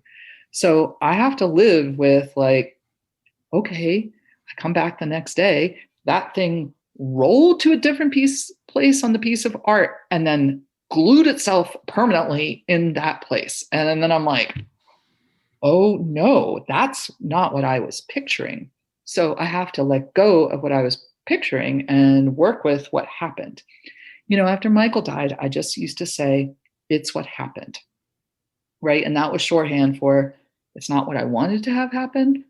And, it's not what I pictured happening, but it is what happened. And so that part, like accepting what has actually happened, is writ large in my life, but it's also every single time I make a piece of art, I have to let go of these projections into the future of how I think I want things to be. We don't really get what we want all the time. There's an old Rolling Stones song, right? It's like, Yeah. You don't get what you want, but you get what you need, right? You don't always get what you want. Yeah, I think about that every single time I make a piece of art. And I think about that about my life. Like, I did not get what I wanted. I referenced at the beginning having an operation on my spine. I've had 2 fusion surgeries on my neck, and they were massive recoveries with, years of pain. And I feel fine now, and that's wonderful. But I didn't want that. But all these things that happen that really sound bad, right? Like, they don't sound fun. But somehow all of those things created me into the person that I am now, who for some strange reason can make art. And I got what I needed. I didn't get what I wanted. And, maybe part of it is also like making the most out of what you do get. That's probably part of it. But the things that happen are in the past, they are unchangeable. The future is unknown. What you have is really freaking right now. Right now is always the only thing we have. And in that is so much release, in that. And so that every time I'm making a piece of art is releasing and releasing and releasing. And the more I release, the better I feel and the happier my life is. And then it's like it builds upwards instead of spiraling down. So do your children see this in you since you've been creating art? Because they've been on this journey with you as well. Yeah, they tell me all kinds of things like, oh, thank God you can laugh now. Oh my God, thank God you're not power washing the counters all the time. Holy hell, Mom, you were so hard to be around. I mean, they're children. They're not exactly like, when they give you feedback, they're not like presenting it in this like, very filtered way. I mean, they basically are saying like, I'm more fun. I have a better sense of humor. I'm not so uptight about things. I'm not as controlling. I have more space for them to be who they are, because I'm not putting all this pressure on them that they have to have a goddamn good life because I had a hard life. So God damn it, you're going to be happy. Like, who is happy when their parent is like, you will be happy and you will meet your every potential and you will get every good experience. I don't know how fun it was for me to be like, you're going to have uplifting, enriching, good experiences and be happy. Maybe there's a little bit more space now for them to be themselves. At least I hope so. And I think perhaps there may be. That's awesome. So I want to go back to a little bit when you were, let's say, is it Rabbit Run? That's that one piece. So when did you start out with that piece in mind, with that experience in mind, and to explore that as a piece of art? Yeah. Although I think also someone gave me a piece of rabbit fur. Okay. And I hang on to, people give me things all the time, like people from back home in Pennsylvania, people I went to college with, friends all over Boulder, like people are sending me, bones and beads and buttons and antlers and knickknacks and oddities. And so I sit with like an object sometimes for years. Like, I know this is going to be something. And I think I had the piece of rabbit fur. And I just think I was just like, that experience was awful. I just wish I could release it. And then I think I found the little piece of wood, and that's like something gelled. But yes, that one was very specific. Even the choice of the salad bowl, that was like kind of like a 70s type salad bowl. This was during the 70s, so I wanted to evoke that. And the pieces of glass around the edge, that was sort of a late addition, but I liked visually how that kind of draws you in, because this was a big experience, for a long time. It was like this sinkhole in my life. So I wanted to convey like this, like being drawn into this dark experience. This dark experience, though, with an ability to fly away in a resilient way, even if you're a little bony and weird looking after your experience, but that little creature still flies away. I really like that piece. Oh, thank you. I'd like to see it in person. So if you go to Joy's website, it's the first piece that you're going to see on the left-hand side in her gallery. Oh, the piece that fell off is Ghost Spring. That's the one that's over on the right and the same level. That's a really interesting piece too. So yeah, Ghost Spring is on the right-hand side on that first row. That's a really interesting piece. I'd like to see that one as well. So that was 40 pounds. It was, I'm not sure exactly how heavy, but extremely heavy. I mean, it looks heavy. It's hard, like, it's challenging to carry it for me. That it has, the reason that one's so heavy is it has lots and lots of glass in it, like solid bulbs of glass that are red and black. That one was, I made when the pandemic was starting. So it's meant to be this conflagration.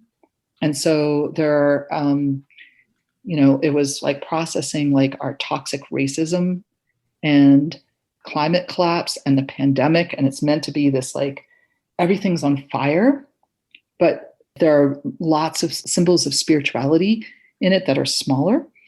And that for me is about how we were all praying, kind of like, it felt like kind of apocalyptic at the beginning of the pandemic and, during the summer of the riots and so forth. And yet as human beings, we pray. We reach out to our spirituality and to what we perceive as higher powers.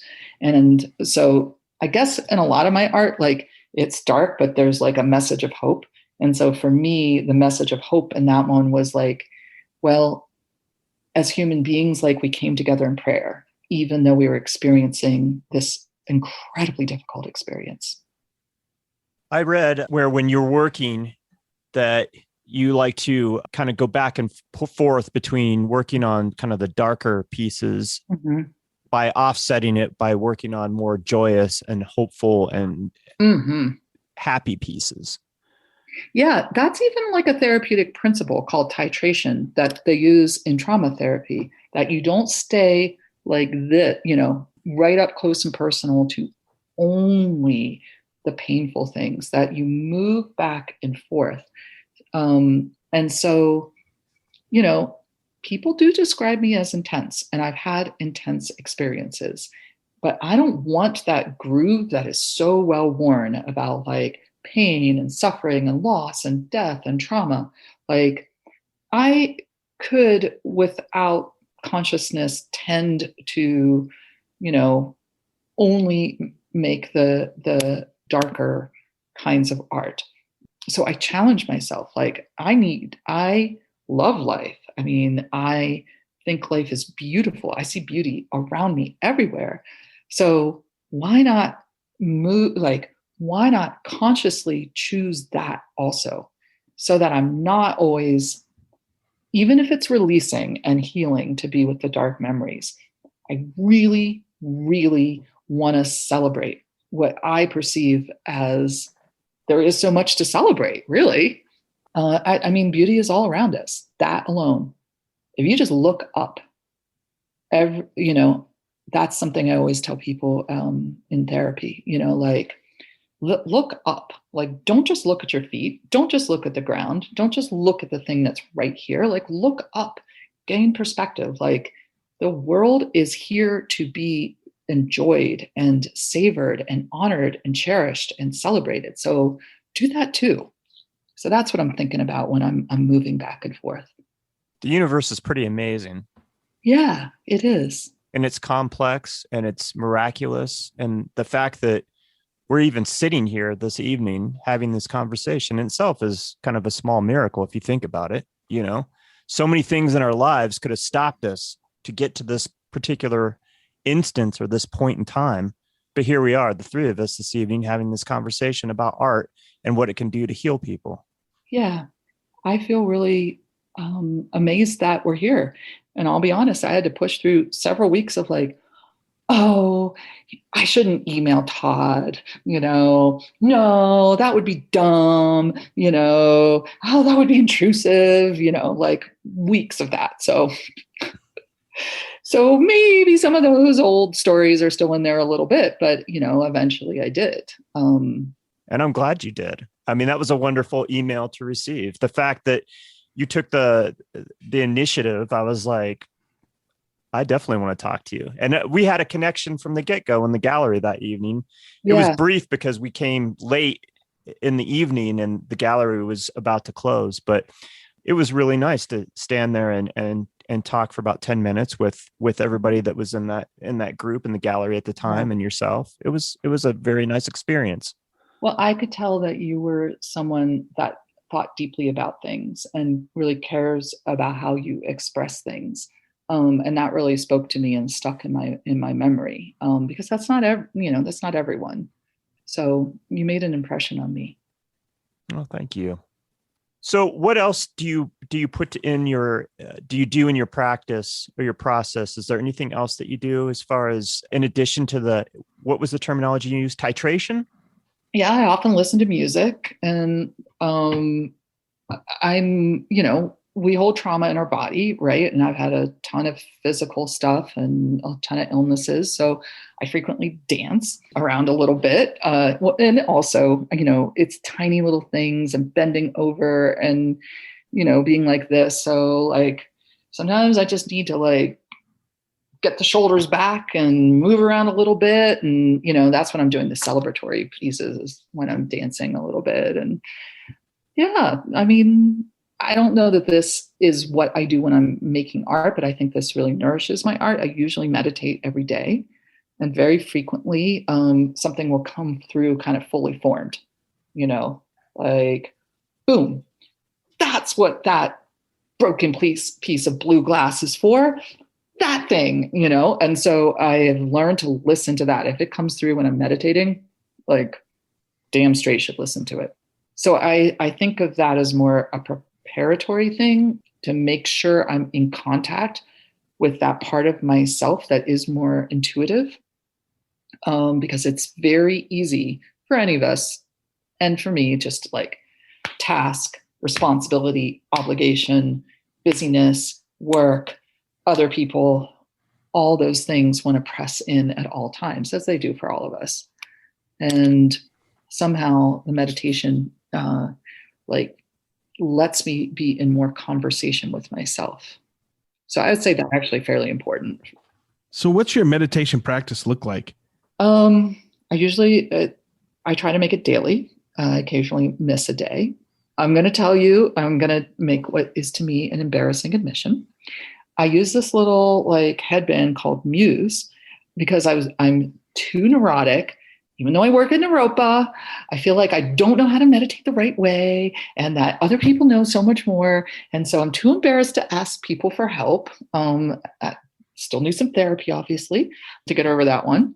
And it is this little feedback thing that it's like it goes across your forehead and it measures your brain waves and your heartbeat and stuff. And so it gives you this tiny little like bird chirp if you're in a relaxed state. So I've been doing it for years now. So I turn it way, way down, and then I open the door so I can hear the birds outside. And that's one of the ways I work with my hypervigilance also, is like that I can't really tell what's internal to my ears and what's coming outside. And then outside noises aren't as like pokey and intrusive to me all the time. And, 10, 20, 30 minutes. And then I go on with my day. So I'm not like an officially good, person that knows like how to do the deep stuff. I'm getting there, in life, but I just do it this way. I feel embarrassed telling you guys this. Don't be at all. I think it's interesting. I think it's important to talk about that because a lot of people have a misconception of what meditation is all about. Shutting the mind off to everything, and sometimes it's not about that. And to say Om, and it's not about that. It's about peaceful contemplation and deep breathing. Right. I mean, for me, I just try to. I think a lot of times when people are learning to meditate, they're trying to get rid of the self. But I didn't have much self for a very long time. So in some ways, like as I sink into this like deeper state, I'm like literally like meeting myself, or like saying like, "Oh, you're here, self." Like, whoa, oh, you actually have some things you want or need that. Or ways that I understand. One of the things that's really good for me is I will discover during meditation that I'm having a reaction to something, like I'm having an emotional, like I'm resentful, or I'm feeling vindictive, something kind of like a little ugly in my world. And then I'm like, oh, now I recognize that was behind this plan or idea or response. And then I'm like, I can like kind of like just laugh at myself a little bit and be like, well, you can be vindictive if you want to, but you don't have to. And it gives me like just a little bit more choice in my emotions and my reactions and my actions. Just a little bit more space, which is really all we all probably need a little bit, because we're so driven by reaction, right? And I was, with all the trauma, I was a quite reactive person for a good chunk of my life. So just opening up that space a little bit, so I have a little bit more choice about my patterns of reaction, and being okay with, everybody has some mean thoughts once in a while. I don't have to be a saint that never has any mean thoughts. Maybe I just want to be able to choose not to act on those mean thoughts sometimes. Anyway, now I'm feeling embarrassed again, like saying I have mean thoughts, but I think we all have mean thoughts.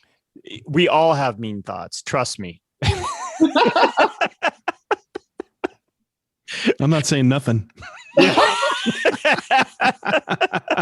But I do want to say something, Todd, if I can jump in just real quickly. Yep. So I've never been really a meditator, but I don't do drugs, but I love hearing drug stories.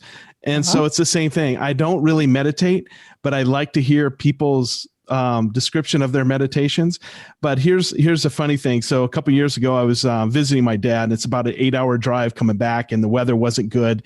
And I was happening to listen to a podcast by Sam Harris, and he was teaching somebody who doesn't believe in meditation, just this is what it's like. And so he kind of did this meditation exercise, 10 minutes. And so I thought, well, I'm driving. I'm on the interstate. So I thought I would go along with this. Of course, he said, close your eyes. And so I closed my eyes and then I opened them because I was driving, because I am a responsible driver. But I did, I kind of cleared my thoughts and listened to what he had to say and tried to do what I could in that moment that I could do safely. And the whole thing is I hate driving at night and I hate bad weather. And it was both of those things. And yet that 8-hour trip was the least stressful trip I've had in driving those conditions. I was in a middle of a kind of a whiteout coming back when I got to Western South Dakota. Didn't faze me at all. I just cruised home and I was in this complete relaxed state just from 10 minutes of Sam Harris trying to teach somebody to meditate. So I thought, it's like, oh my God, if that can work in my car when I'm driving, what could it do in the morning if I got up and was diligent enough to do it? So that's the real reason I do it, is because it feels good. To be honest, I wouldn't do it if it didn't feel good. And it doesn't feel like ecstatic or euphoric. It just feels pretty peaceful, pretty calm. And that's pretty beautiful, to have that be accessible. Yeah. And my partner there, he's a meditator. So Todd, you're a meditator? I'm not just like Wes describing it. I go in spurts. I'm not ultra disciplined per se about doing it, but I also know that meditation comes in multiple forms. So what people think, and Wes kind of touched on this before, what people think that you should do when you're meditating isn't necessarily what you should do. Like meditation, walking I've read multiple articles about it. Walking is a great way to meditate, because what it does is it slows you down. It gives you space to think, just like what you described in your own practice. What it does is it doesn't necessarily like give you complete clarity, or it's not this euphoric experience. It can be euphoric, but what it does is it slows you down enough to give you space and perspective to go, okay, I have choices here. Like I don't have to react to this situation in this manner. I can actually, now that I've stopped and thought about it a little bit, and kind of thought about it in a logical, kind of rational way, kind of thought myself through it. Now I know I have, not only do I have A, but I have B, C, D, E, and F, and I can choose how I want to handle the situation. Yeah. I'm in control and not just like acting on pure emotion. I love how you describe that. And I would add that so often when something's happening to me in the present, I think of it as good or bad, positive or negative, and I'm defining it, right? But life has taught me that a great deal of the things I thought were terrible events led to amazing events, and things that I thought were really positive, well, sometimes they led me down paths that were not nearly as positive as I might have imagined. So like this endless categorization of events as to whether or not they are positive or negative, like that is something that meditation helps me kind of remember, that it's a mystery. What an event is that is happening to you right now is a mystery in what ways it will unfold. And all of our categorization and prediction is like ridiculous, because the future is completely unknown. And so I love that kind of perspective as well, because that, again, like whatever is happening in the here and now, I can more just let that be instead of having to categorize it so much and so compartmentalized into good and bad. Because I'm, at heart, I'm like, things are good or bad. And I'm not sure that's really true. I think that's well said. I think everybody tends to do that. I think that's something that's innately human, that we categorize things. We always want to put a label or categorize things into certain, compartments or what have you. And what meditation does is that it gives you a little bit of freedom, right? To realize that there's only certain things that you do have control of, and the rest you just kind of have to let go. So it allows you to kind of let go and be all right with it, at least to a certain extent, be a little kinder to yourself, and therefore a little kinder towards your interaction with other people that might be involved. One of my big healing modalities has been Al-Anon, which is for people who have had family relationships or friends or partners who struggle with addiction. And so they always say, like, the only things you have control over are the things inside your own hula hoop, which basically means like right here and out there, everything else out there, you have absolutely no control over. Like, control over other people or events is a complete illusion. So if you keep it inside, just focus in on the inside of the hula hoop and choosing your perspectives, or at least choosing to withhold judgment about events that are happening and to let things unfold. They also say things like, don't push the river, which was huge for me, given all that like striving and efforting I was talking about earlier. I was like, well, what happens if you push a river? Absolutely freaking nothing. The river just goes on all around you and your hand gets tired and maybe you get knocked off your feet a little bit, So I find the 12-step principles of Al-Anon actually like really aligned with the principles of meditation as I understand them. And I'm no expert. And again, I told you I've worked at Naropa for 8 years and I've like never taken a meditation class because I got to get out of my own way someday. I think we all do. Hey, I want to talk about another piece of yours. I really love this piece, enmeshment. Oh, wow, I think that is a really stunning piece. Thank you. That just sold, as a matter of fact. And I was surprised because the colors are a little drab, which when I was making it, I wanted them to be drab, but then afterwards I was self-critical about it and tried to bring in more tones of blue in the background. But yeah, I was, it's interesting that you connected that after the conversation about Al-Anon, right?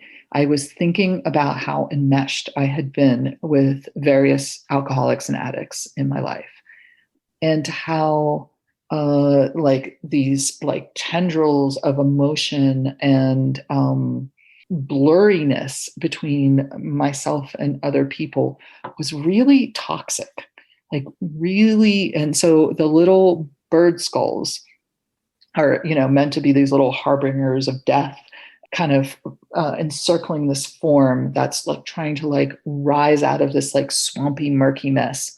That's why I was saying, like, why was I getting critical of it being drab when I tried to make it a swampy, murky mess? But then, I was like, well, it's too murky. But really, enmeshment is fairly murky, so I just have to live with that. And the other thing, I really like to play with things coming out of the frame. There's part of me that's pretty exuberant, as you may have gathered.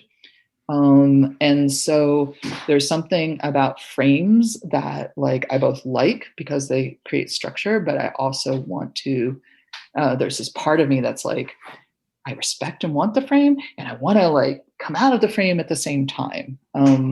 So this is really one of my like coming out of the frame, because it's like a good 6 or 8 inches.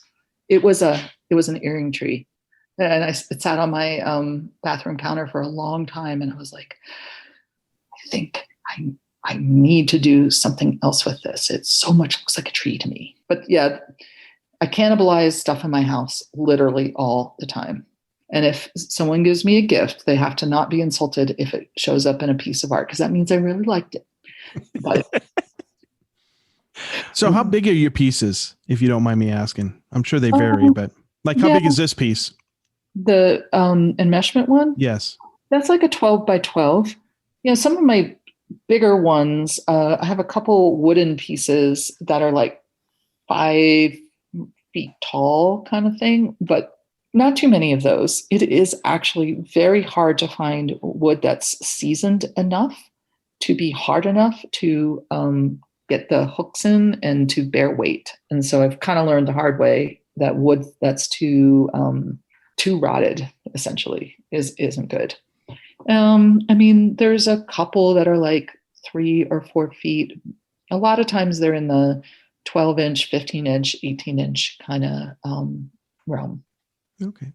There's a couple tiny pieces like that one, Crazy in Love, is like like a 4 by 4 kind of thing. That's a cool piece too. Thank you. That was a broken salt shaker. I kept on buying these Day of the Dead salt shakers because I love them with Day of the Dead so much, but they're pretty fragile. And with my kids, they're just constantly flying off the table and breaking. So there's more than one piece with salt shakers in them. And then right above this, Springtime on Sugarloaf. Now, this is the first piece you created. Is that true? Yes. That was the very first piece. That was like, why am I gluing broken things? And I found that piece of wood, and to me, it looked like a woman walking to freedom with wind blowing in her hair.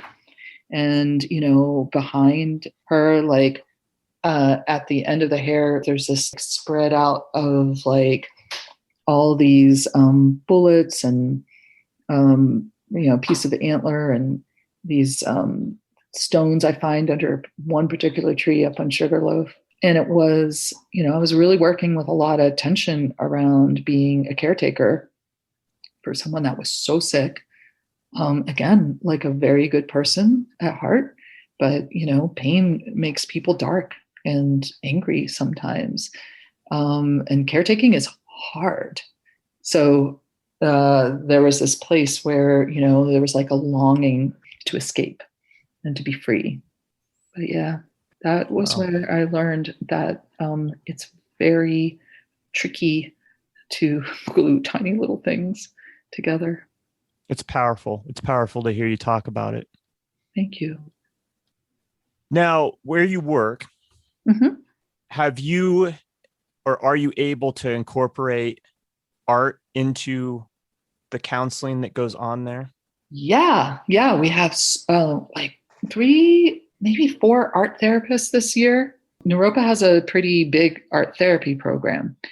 And so we have like a very well-stocked art room, and we have the art therapists train the other therapists on kind of ways to bring art into into therapy without, having to have this big background in it. Like what's kind of safe to do that's not going to be too evocative.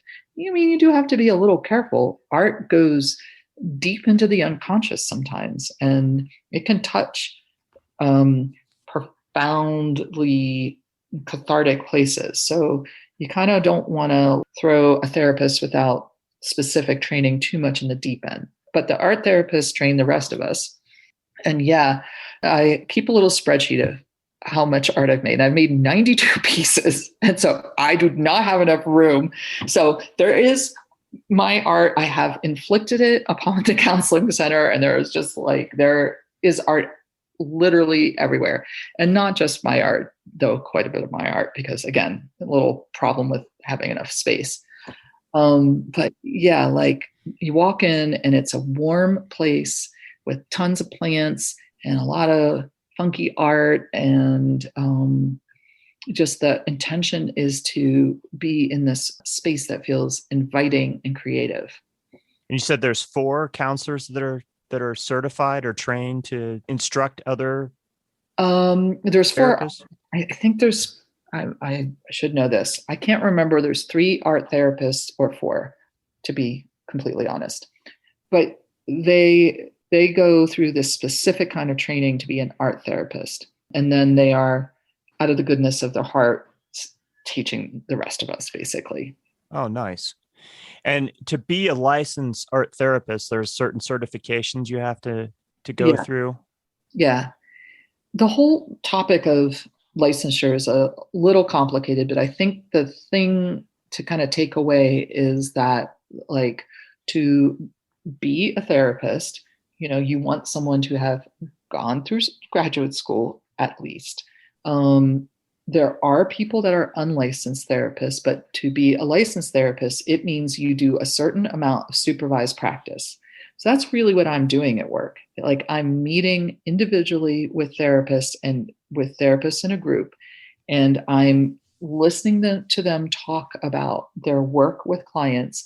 And then I'm consulting and advising and suggesting and like, have you thought about this technique? Or I wonder if you tried this way of expressing it, if the person might be more receptive. So there are many hours of supervised practice that are necessary to become a licensed therapist. There are hours of practice you do before you graduate, and then there's like 2 years of practice you do while still getting supervised after graduate school. So the main point is, like, a new therapist is paired with a more experienced person, and that more experienced person is listening to what they're doing, making sure they're staying in ethical boundaries, making sure they're like, if you are giving a technique to a client, you want to make sure it's one that data, like research, says is going to be effective for the problem. It's not like you just do whatever you feel like doing. It's like, this person has depression. What is considered the best practice to help someone get better for depression? So, sometimes people don't realize, like, therapists actually are needing to understand research and what science says about how people can get better. But we really do. I mean, it's a big power and responsibility and privilege to be inside people's personal worlds. And people are trusting you with very, very personal things. And damn straight, you should be like giving them the best the field has to offer to help them get better. I think that's like a core responsibility, personally. They're not just throwing stuff at the wall and seeing what sticks. No, they're coming and sitting down with their person and saying, I tried this and it didn't work. And, the supervisor is saying, well, why do you think it didn't work? And what do you think would work? And this is what experience and research tells me works best in this kind of situation. Now, there's a million different approaches, right? But still, there is a lot of information out there about what helps people get better. And so it is our responsibility to know that information, or to know how to seek out that information and to stay current. That's why, to get a license, to keep a license, you have to keep on doing continuing education. It's not like you're just, I'm done with graduate school 25 years ago, I'm not going to ever learn anything again and be in people's personal world trying to help them. No, that wouldn't be right. So is art therapy pretty big here in Colorado? Is it taught a lot of the universities? I don't know that information. We take students from a number of different universities, but I'm not aware of them specifically having art therapy programs. I just don't know the answer to that question, Todd. I'm sorry. No, don't be sorry at all. I was just curious. It was just something that kind of popped in my head. So I was just kind of curious how big of a thing it is, especially here in Colorado. Well, art therapists, they're kind of coveted in clinical settings. There don't seem to be an overabundance of them. It is actually it's a very rigorous program at Naropa. I mean, it isn't just people making art. I mean, they have like a serious dive into the clinical material and the skills of being a therapist. Because I guess I say that because it sounds sort of new agey, loosey goosey, but I mean, I find their training to be extraordinary. And as we talked about before, I am not trained as an art therapist. So I'm a little envious of them like having the formal knowledge about how to integrate the art into the therapy. I already mentioned there wasn't enough time, but if there is enough time, I definitely have fantasies about either art school or art therapy school or something. But, again, there really aren't enough hours in the day right now. Well, don't go to art school. Oh, yeah. Really? Yes. Come on. Why would you do that to yourself? Okay. Why? Why do you say that? It'll fuck up everything that you do. Like, you're perfect just the way you are. Don't worry about it. You don't need to go to art school. You're fine. Oh my God. Well, that's like a huge compliment. Number one. Thank you, Todd. That's like really, really sweet. And if it's going to mess up everything I'm going to do, then I won't. Yeah. They're going to try to teach you. They want you to fit into their category of what they think your art should look like. And you're already on your path. So you don't need to go. You don't need somebody telling you what they think you should do. You just need to be true to yourself and do what you do. I probably wouldn't react very well to that because one of the leftovers of trauma is being like incredibly stubborn and hating people telling me what to do. So that sounds like a terrible fit. Yeah. Don't go to art school. Okay. Plus, it's costly. Yeah. Okay. You're just ruling it out all over the place. Art school's overrated. It's not that you won't get something out of it. It's no. Don't worry about it. That endorsement from Rocky Mountain is out the window now. Uh-oh. Yeah, we hammered on all the art schools. We haven't done that in a while. We haven't done that in a while, but oh my God. Early on in our podcast, we were talking about how overrated art schools are and don't prepare people for the business of art, which is probably true. But yeah, anyway.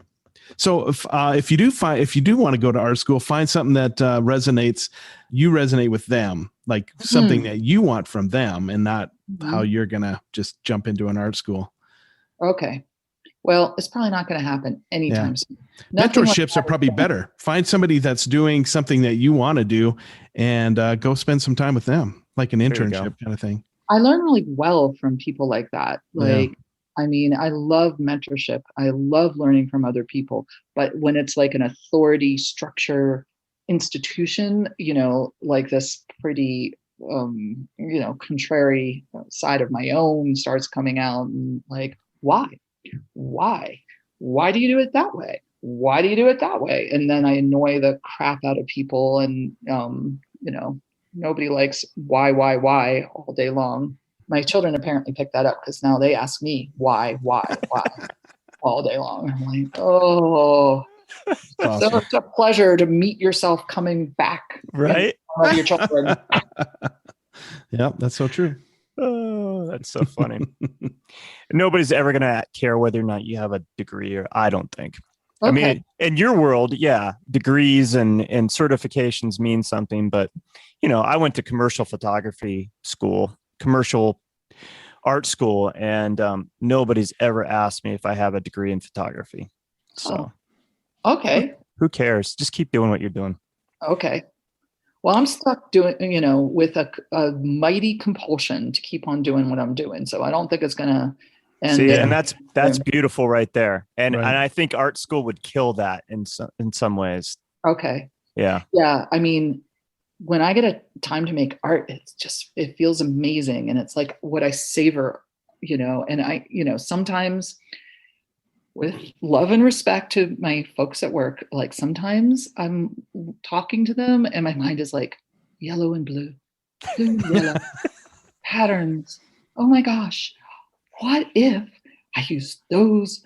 What if I just smash that picture when I get home and then I'll have these pieces of glass that will fit like this. And then I have to rein myself in and like, oh yes, I'm needing to be paying attention to the person in front of me and helping them.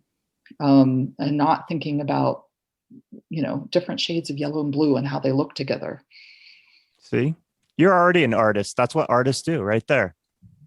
They're having conversations with other people and they're thinking of patterns and different color combinations. Okay. Well, that's what I do all day long.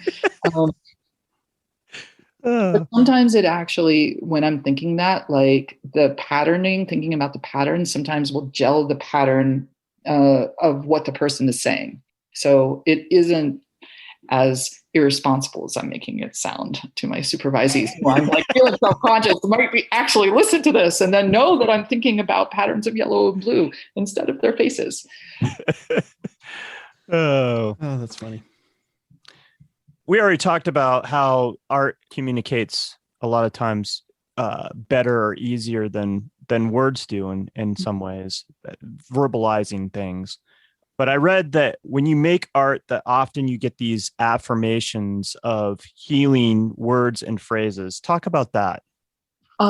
Yeah, it has to do a lot of the times with the singing and dancing too. It has to be full on one of those times.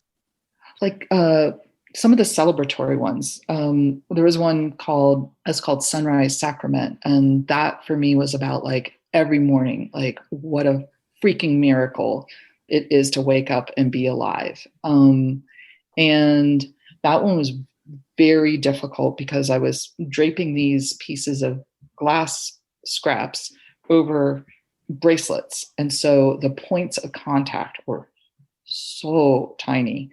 And, things kept on rolling and falling and misbehaving all over the place. And so I was getting into this kind of self-critical little spiral. And then what started coming through was just say yes. And so the deeper parts that piece was about, beauty and celebration and spirituality and prayer, the phrase just say yes, kept on coming to me the whole time I was making it. And it was yeah, just say yes to the good parts. You don't have to be here in all this self-criticism and doubt and perfectionism. And okay, it's going to look different than this rigid imprint you have in your head. So just say yes to how it is. Just say yes to being happy. Just say yes to waking up in the morning.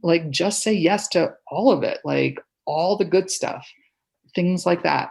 And I mean, I'm going to also take one from Ram Dass, but, he had some good points. And be here now is a thought that will come through. It's very much working with the, I think, wow, I never realized this until we were talking about this. I think those things come through when I'm having a time that's really self-critical, where I'm really starting to go down the road of thinking it's bad and wrong and not working out and not perfect. And it's a releasing of that. And then something good will come in its place. And it's things like these little simple things that are not such huge revelations, right? Except that they are, because we always have these revelations and then we forget. Revelation, forget. So maybe we need to remember as frequently as we can things like just say yes or be here now. Even as I'm saying them, the self-critical part wants to be oh, that sounds so simple or trite. They're simple and trite, but they're very powerful ways to orient your life. Yeah, totally valid. There's reasons why those things resonate, right? And it's because it's true, it's honest, it's true, but yet the humanness of us tends, like you said, to forget those things. We push it aside. We don't want to think about that, or for whatever reason. And so those moments where we have those revelations, to glom onto those again and kind of do that reset, hey, it's all right. We're cool. Yeah. Be here now. Yeah. Yeah. I do love Ram Dass, I have to say. I know. I might have been born in the wrong era. Me too. How do some people, you've had a lot of hardships and difficulties from childhood, through adulthood? A lot of people do. Mm-hmm. What is it about you that has had this resilience? Because I'm always intrigued by people that are able to see themselves through those difficult times in their lives, those difficult situations, and make it through to the other side. I mean, you seem very happy to me. I am. I'm genuinely happy. Yeah. I mean, it comes through. You seem very engaged with life and joyous and really appreciative of where you're at? Well, I'm going to give you a little geeky answer first, and then I'm going to give you the more, emotionally expansive answer. I did have something like there's research about resilience. And one of the things is like if you have people in your life that really see you and really value you, even if they're not your parents, they certainly can be, but even if they're not, that is one of the most important factors that separates out people that are going to be resilient. And it's also people that can do a lot with a little. Like they get a little opportunity, or they have a little break, and they kind of like go for it. But I've always had good people in my life. Like I have had a lot of caring, loving, amazing, consistent people in my life. And even if there were some things that were hard, I also had that. Also, I guess I want to say that there's a little bit of a conscious choice. Like I remember being about 14 and being in my room and being distraught and feeling trapped and feeling like, how is it even worth it being alive? Not like acutely suicidal, but more like that existential question. And that was when I got one of those first little like downloads. And what is that? Like, is that spirituality? Like, but it was like, you live a good life. That thing, like, living a good life is sort of like the best revenge. It was like, I just got this like very clear, very distinct, keep going. You're gonna figure it out. Do whatever it takes. Just keep going. Like Harriet, I think it was like Harriet Tubman's, like, you hear the dogs behind you, like, keep going. You hear the like slave catchers behind you, like, keep going. I didn't even know that thing back then, but it was like that strong, like, keep going. And I don't know how to answer why that happened, or why it resonated so deeply, or why I just like hooked on to that. And it was just like balls to the wall, like, I'm keeping going no matter what. But that is what happened. And honestly, I really think that being a social worker and being a therapist, even though at the beginning I was all as rescue-y as you can possibly imagine, I was going to rescue everyone. I was going to be the Mother Teresa of Boulder's homeless people. For real, that was like my goal. I got a sense of perspective. You really want to like get over yourself and realize like your own suffering is not that bad. Run a day shelter for 8 years and watch people be like beaten and raped, and hear how they were pimped out when they were 11. And, the sense of perspective I got from that was like, damn, self-pity is a complete waste of time. It is irrelevant, and everyone has stuff. And that's what's real. And like, again, it's like, grab that brass ring of life and do everything you can with what you've got, because I was afforded, at the same time I've had hard things happen, I've had incredible privileges and incredible blessings. And so what are you going to choose to focus on? Those experiences made it crystal clear to me what I wanted to focus on. So I think every person has ever told me their story. I have thousands of stories that I carry with me that I will never forget, of resilience that puts my resilience, like, I'm an infant of resilience compared to some of the people I've known. So those experiences created immense perspective for me. I love hearing people's stories and how they've overcome those obstacles in life. And I think it's always inspirational. And, and everybody has a story. Yeah. You just got to take the time to engage with people. And then hearing somebody else's story is an enormous, enormous privilege. Like that is what we can do for each other. We can't change the course of other people's life, but we can bear witness to their stories. And that's really important. I love that. I want to ask a question about suicide. And I was thinking about it this afternoon. Is thinking about suicide a normal part of our existence? Because I've had conversations with other friends of mine, and they've related at times that, hey, I thought about suicide. Not that I was going to act on it, but I definitely like went down that path. So from like a therapist, from a therapist's perspective, is that a normal thought? Is that part of our human existence? Well, I think so. I mean, I can't obviously answer for everyone on the planet, but I've been doing this a long time, and I think it's the rare person who hasn't had a moment in which things looked so dark and so bleak and so despairing that the thought didn't cross their mind. I mean, we really have hard moments in our lives, and anyone, I think, can feel that trapped tunnel vision. Like I think of it as tunnel vision, because when we're in our more expansive place, we feel like we have options. Well, I might have this dark thought, but I know, gosh, I guess I could take an antidepressant, or I could talk to my friend, or I could call my mom, or whatever it is.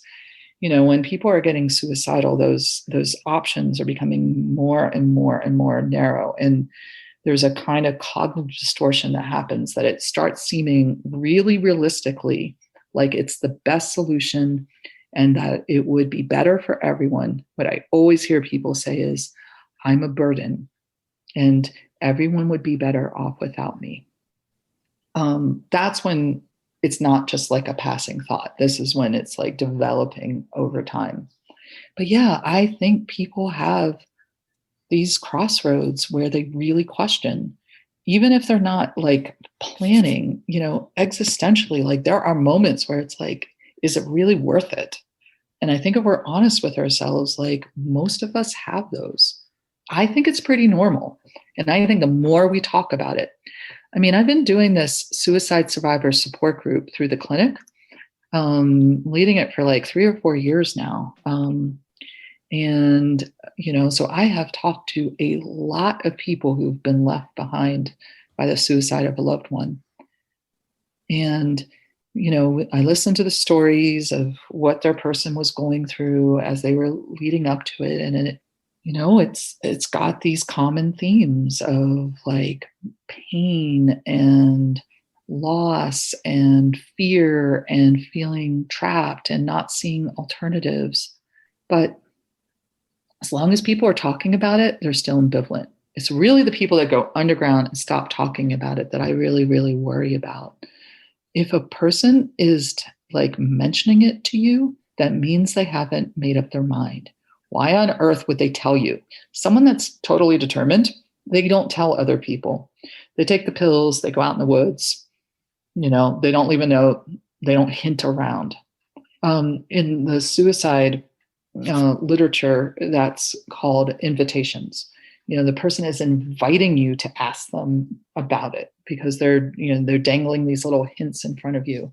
So, to get back to the part of the conversation earlier, Wes, where you're like urging people to get therapy if they were, struggling. Like if you have a friend or a family member who is you think they're hinting, they damn straight are hinting. They want you to ask them, you don't have to be an expert.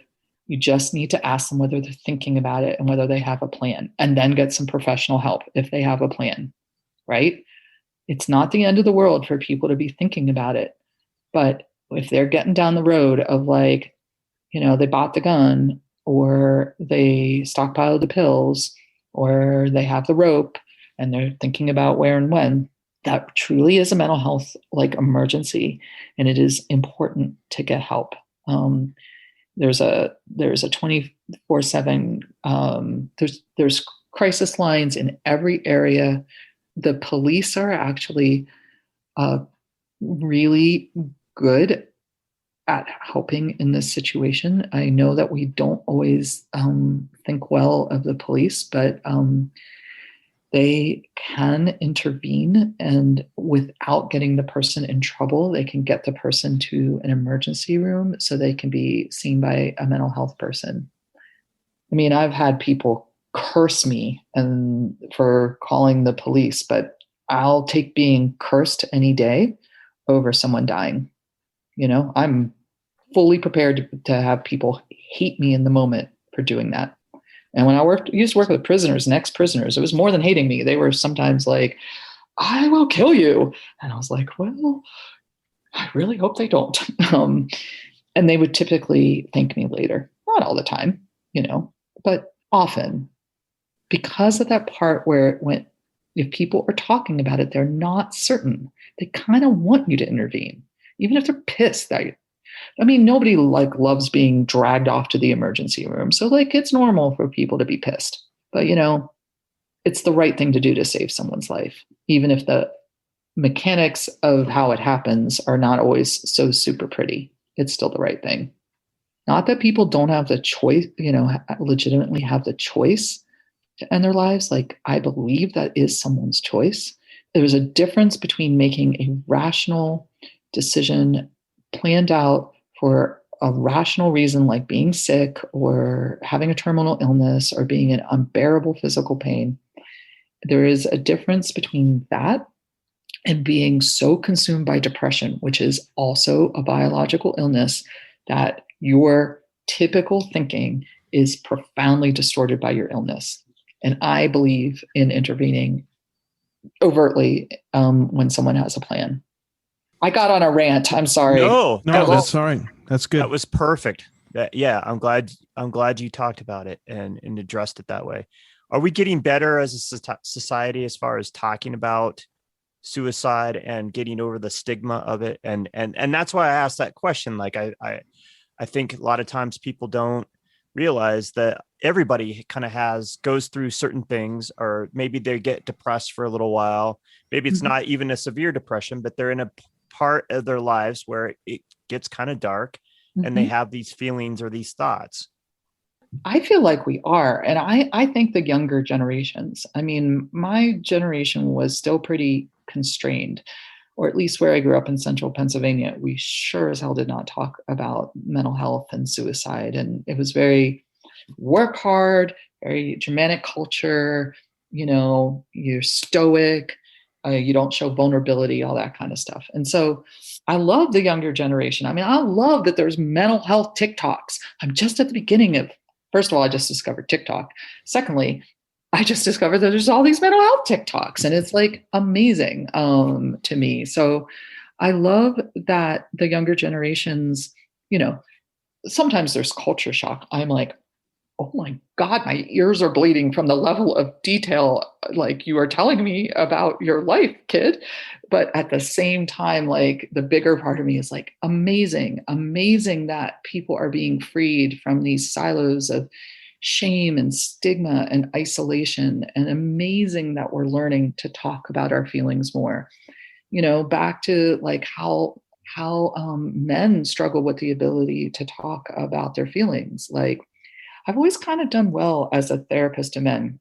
Maybe I'm a little bit direct. Maybe I'm a little don't mind making a lot of really bad jokes. And, maybe there's a little part of me that's don't bullshit a bullshitter, and can get in there with people. But I feel for men of my generation and older, I feel very badly for the conditioning that it's not okay to feel. It's not okay to talk about your feelings. It's not okay to be tender.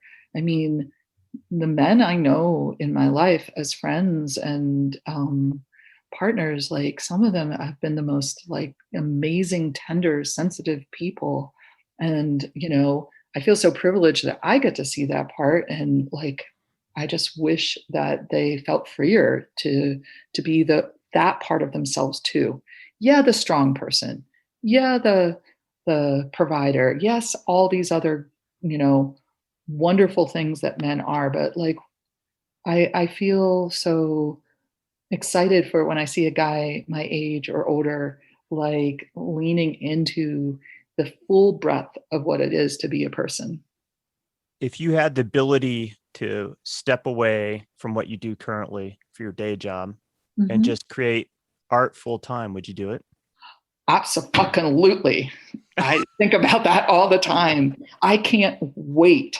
Like, I love what I do, but I love art more. And I'm yearning for that. Like, I can see it. It's tangible. It's like on the horizon, you know?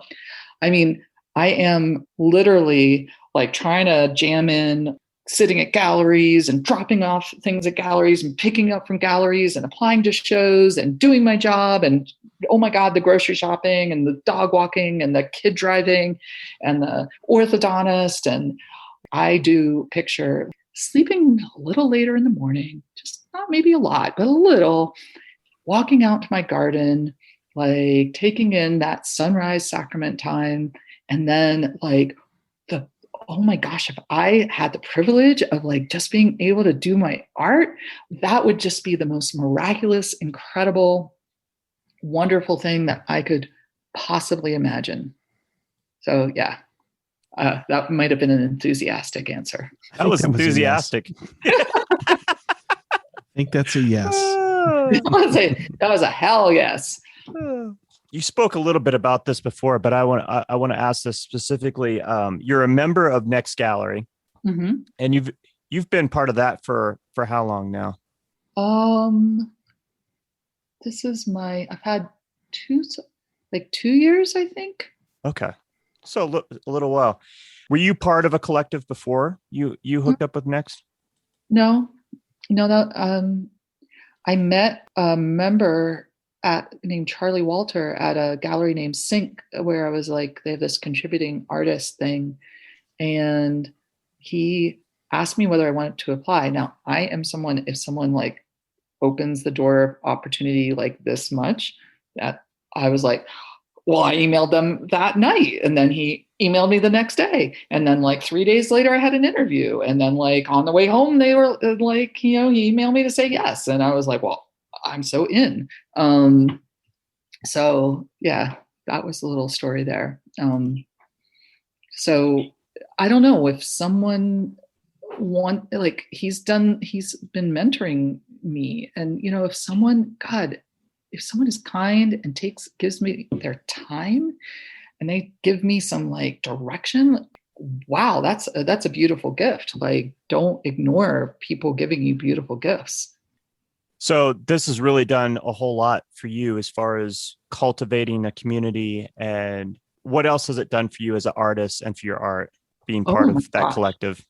Well, I knew Zippo about like hanging a show. Every single time I talk to another member of the gallery, I learned, never went to art school, right? So they'll be like, tell me this thing that's like so old hat to them, like Z-clips or this kind of glue, or how high you put things on the wall, or they're just casually talking, right? And they're talking about their art, and I'm like, wing, mind blown, another fact.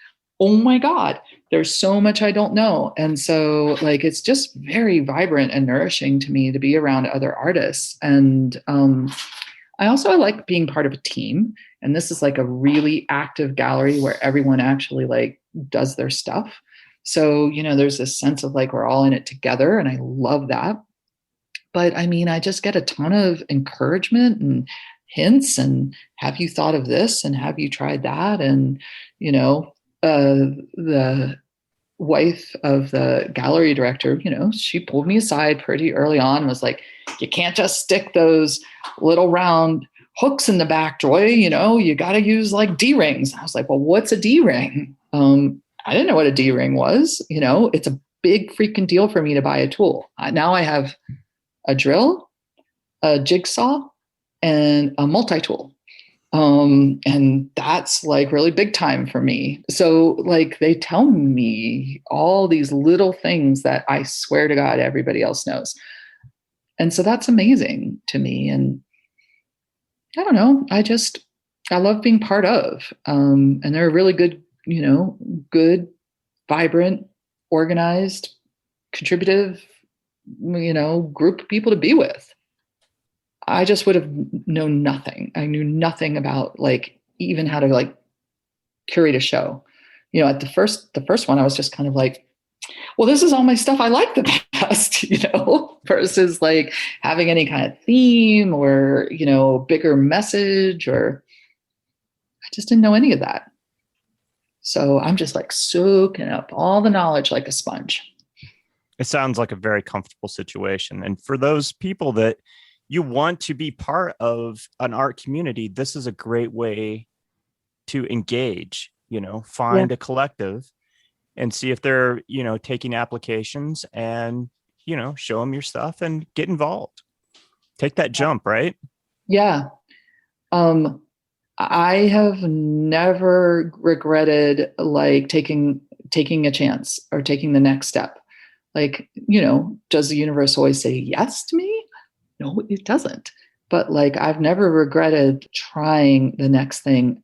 All these people that I talk to that visit the gallery who like have this secret dream of being an artist, like what holds them back is the sense of like, maybe I won't succeed.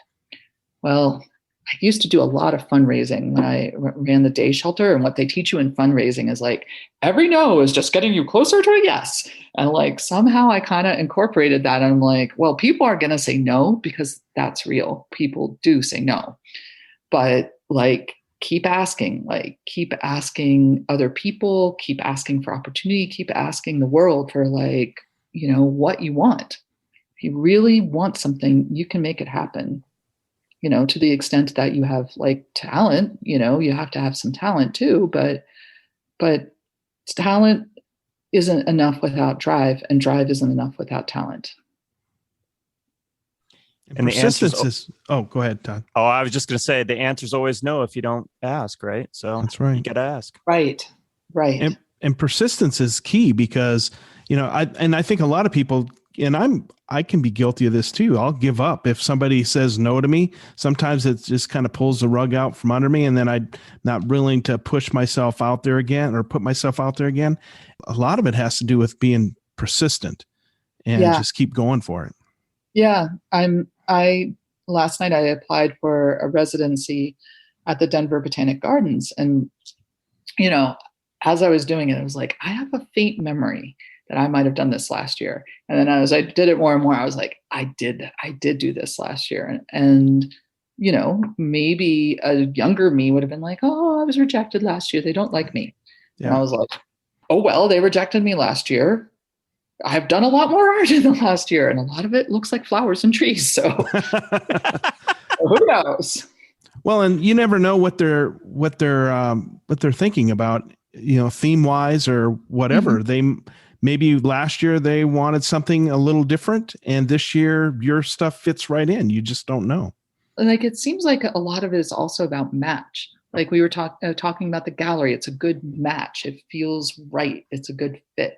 And so, when I get rejections all the time, right? Like, I don't know anyone who's an artist who's not getting rejected when they're applying to shows, but I also get yeses all the time because I keep asking, to the persistence point. But sometimes I think I'm a good match for a show or a gallery or something, and they have an entirely different world and thing that they're looking for. And so it's like ultimately not that personal. It's like, does it fit? I mean, it always feels personal, right? Like, it feels, the world of online dating, for instance, feels very personal because, is it a match? And a match is so mysterious. But I kind of like liken it to this art process, like, you don't know what's a match for the other person, and you actually don't have control over what feels like a match. So you just put your best foot forward with the trying to present honestly the parts of yourself or the parts of your art that you think might be a match, but then it is not personal if it doesn't sit right for the other person or the show or the gallery or whatever. It's really not that, like, I have learned that, like, it doesn't feel that personal anymore. And that's what helps me just keep out there and staying persistent. Yeah. And I think, the longer a person does it, the more comfortable they'll be with no, and be more persistent, and just know that it's, like you said, it's not personal. It's you just don't know what their vision is. And if it's not a match, it's not a match. Yeah. Are you involved with other arts organizations? Yeah, I'm in a gallery here in Boulder called Studio 32 Nobo. I'm on with this social justice arts group here in Boulder called Creative Catalyzers, where we do these various projects that try to bring arts and social justice together. Like we did a big food drive with these artists decorated crates in all these businesses last fall. Got accepted into this, like being I don't know, a selector or a juror or something on this art in public places in Boulder type thing. I mean, I guess I like to stay busy. And also I've been in this nonprofit world for 25 years, and I want relationships with artists, and I want to know artists. I belong to the Nobo Art District here in Boulder, and just starting to get my feet wet there in terms of getting involved. Yeah, like I want to spend. The same thing happens every time I talk to an artist, not just in the next gallery. Like I get ideas. I hear new opportunities. I hear different perspectives. I see so much art all the time, and that is just so nourishing and beautiful.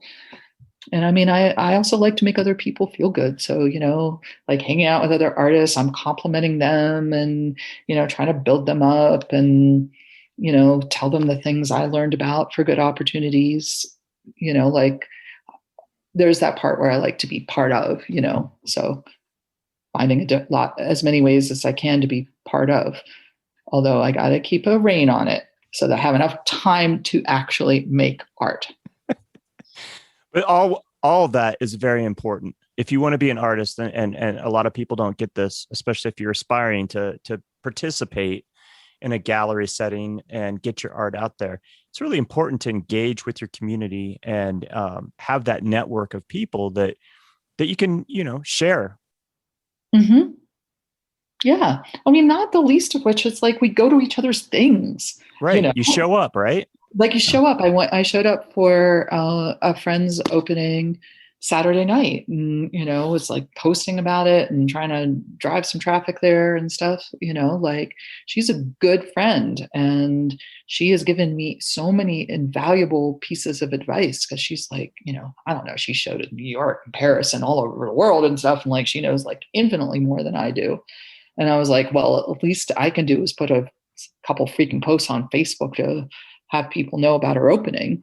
And then I went, and it was amazing and fun and uplifting and completely different than, my stuff. But like, how do you learn and grow? Like you see different new things. And, don't stay in your narrow little lane, The world of art is so infinitely varied. And that's one of the fascinating things about it.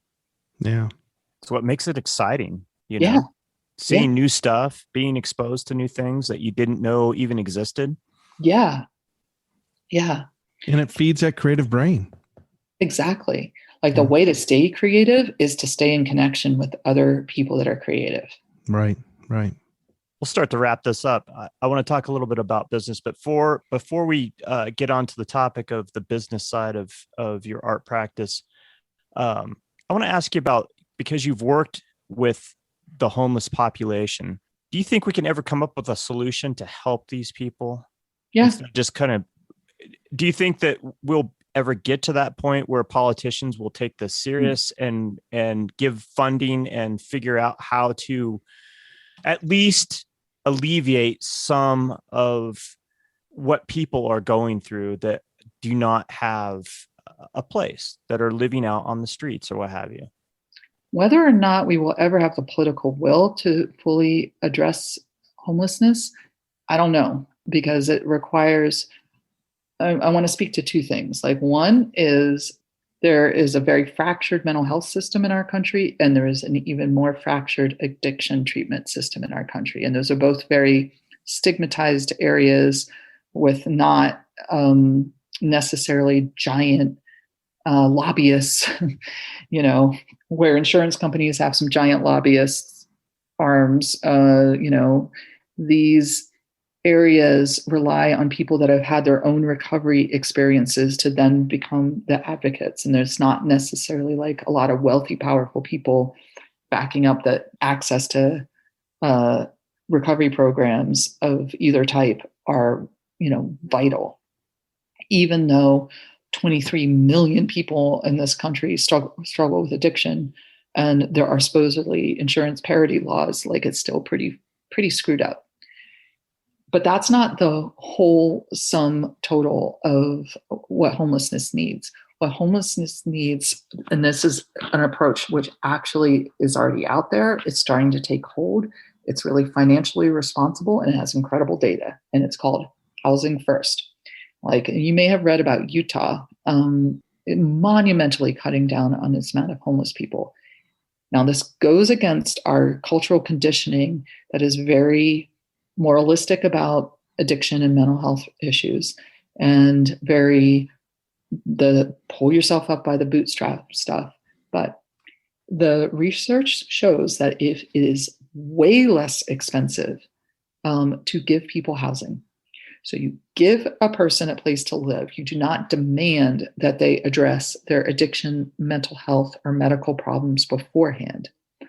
You get them into housing, and then lo and behold, you have access, you know where they are, and you can have, and their lives stabilize and their trauma decreases. And then very often people are willing to cut way back or address their issues and live in ways that are far more healthy for them and way less expensive for the taxpayer. It was all based on, I was like, maybe early 80s. There was a really famous article, I think it was in The Atlantic, and it was about a guy named $1 Million Murray who lived in Las Vegas, and they tracked how much this one person cost the city of Las Vegas for ambulance, police, jail, hospital, detox, all this kind of stuff. And this one person cost that much money. And that was the basis on which, this was a new way to look at it. This wasn't about like social services and human services and all that. It was economic. And economically, to stick that guy in a house was way less expensive and stabilized all these other problems. They didn't go away, but they were so much less. And of course, emergency care is always the most expensive kind of care to deliver. So will we ever get there as a country where we decide that it's not about someone's personal flaws that make them homeless, that we live in a socioeconomic climate where there is not a state in the country where a minimum wage person can afford a single bedroom apartment? Like, our economic system, it truly is the rich getting richer and the poor getting poorer. We're talking about the middle class being the people that, come to the counseling center. Like, it really is people where both parents are working. That very, like, what is that? That people where both people are, families where both people are working are so strapped by housing and food costs that they can, that they really honestly do need to come to a place that was designed to be for low income. I mean, I don't know whether we'll ever have the political will. I'm really excited. I mean, this is getting a little political, but I'm really excited by the Biden administration and their focus, even the child tax credit, things like that. We need subsidized daycare.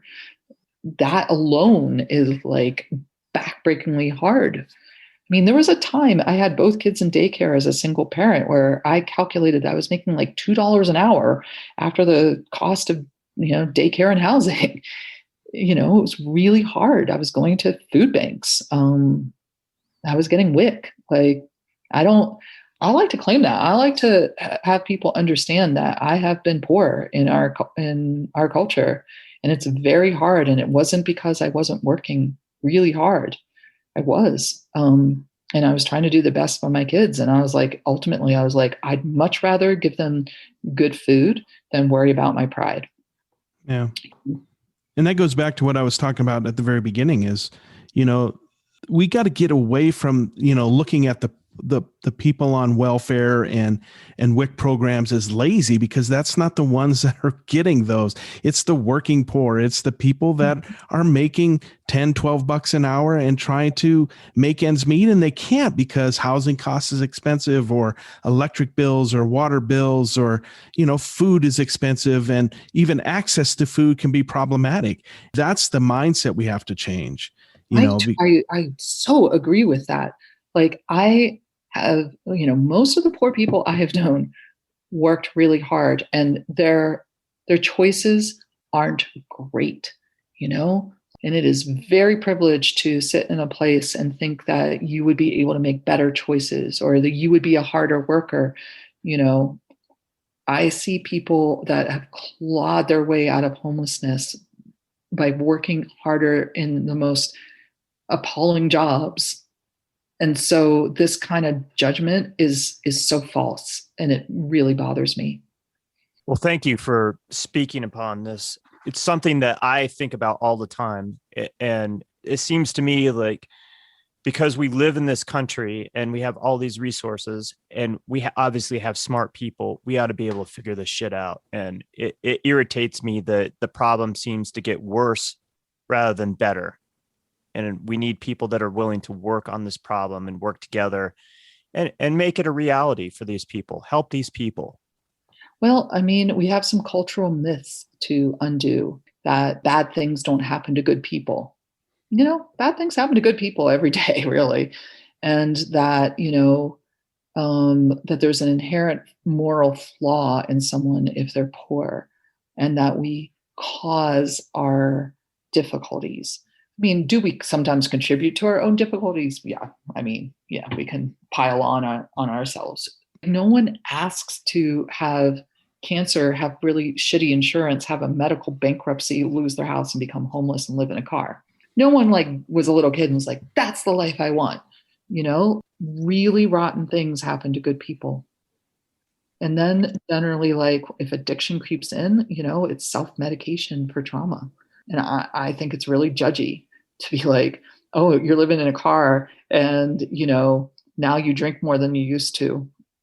You know, what would that person who's sitting in judgment, what would they be able to handle in that situation? Who knows? Yeah, exactly. I had somebody complaining about welfare, and they were like, I wish I could just sit around and collect a check and not do anything. I'm like, well, you can, but there's a price you're going to pay. You can quit. You can sell your business, give all your money away, live on the streets, and then you'll get all the welfare benefits you want, you know, all for free. But yeah. I don't see you doing that. So, you know, don't gig on somebody else because you don't know what they're going through. You know, it's actually really laborious to be poor. Ugh. Like you spend all your time like getting resources, you know, and jumping through hoops and proving your income, you know, over and over and over again. It's very dehumanizing to be poor. Yeah. You know? Let's talk about business. I know that you make art for the right reason. You make it first and foremost for yourself. It's a personal thing. We've already talked about how it heals, but you do sell your art. And so how do you go about selling your art? Do you sell it via your website? Mostly my stuff is sold. It's been in galleries. The guy that takes my photographs does an amazing job, but these are very three-dimensional pieces. So it is hard to, and they're details upon details upon details, right? Like, so it is to have enough distance so you can get the 3D perspective, but to be close enough that you can see that there are these tiny little patterns inside patterns is really hard. So like I have an Etsy store. I don't think I ever sold anything through Etsy. A couple pieces have sold off my website, but primarily it is people that see my stuff in a gallery. There's just something that the emotive part that we were talking about earlier just comes through way more clearly in person. So that's why having a day job kind of messes up like being able to like, be in every gallery possible, right? Because there's limited time and energy. Well, that makes total sense to me that most of your sales come through, through the galleries where you're showing. So do you ever sell stuff off social media? Did anybody ever see your stuff off social media?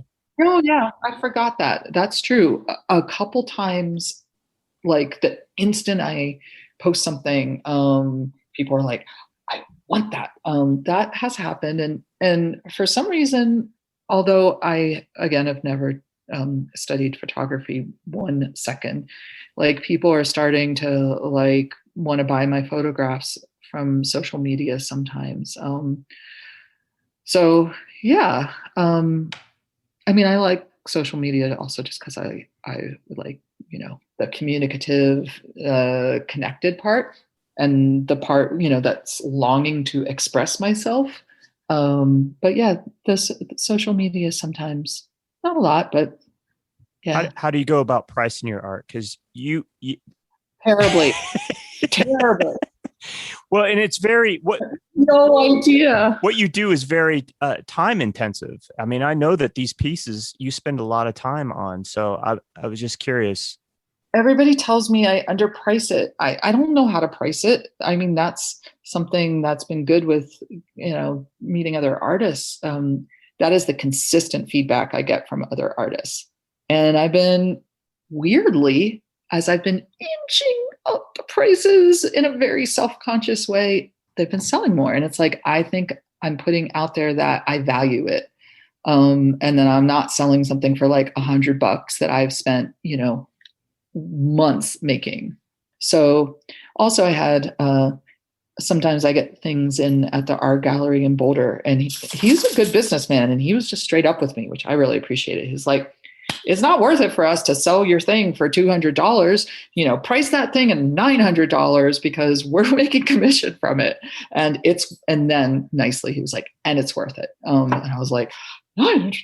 Oh my God. I don't know if I could ever. But that was too big a jump for me, but I'm inching my prices up. I mean, I am starting to sell more. And I just think I'm saying that it's worth it, that it has value, but it's hard. I'm really terrible at it. Every artist says the exact same thing. So don't.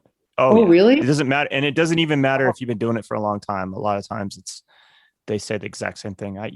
This is the kind of way I do it, but I'm not sure it's the best way. And I'm not really sure that this is where I should be pricing wise, but yeah, okay. So yeah, you'll find your sweet spot and price it, and things will, like you said, I think what you said is very valid, because you started thinking in terms of, I see the value in it. And so I'm pricing it at what I think the value at least should be. People get a sense of that and they'll pay it. So, yeah. Well, I walk around the gallery and I'm like, that person priced that painting for $2,000, and I'm like, whoa, how did they figure that out? Like, how do they know to do that? But it's, it's a learning process. Absolutely. So where does an original Joy Redstone creation, where does it start at and what does it go up to? Oh, price wise? Yeah, price wise. Oh, I think like I have little pieces that I, price around, like some of the more mini pieces are like, 125. And then some of the bigger pieces I've been pricing like 600, 800, like the 6 foot tall thing that looks like a vagina, basically, with antlers coming out the side. That took a long time. I also have a Dremel. I forgot to include that in my list of tools. I took it like to get the baby legs to be coming out of the wood. I had to Dremel, a groove in the wood for like a couple months. My children didn't love that because this giant piece of wood was all over the living room for a long time. That one, I think I priced at like $600. Right on. Anything that you have coming up as far as exhibitions that you're a part of that you want to tell our listeners about, where they can go see your work? Yeah.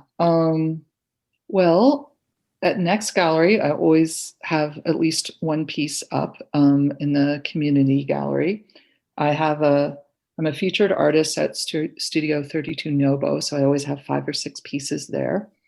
But I'm planning a group show with 2 other mixed media artists in September through Nobo.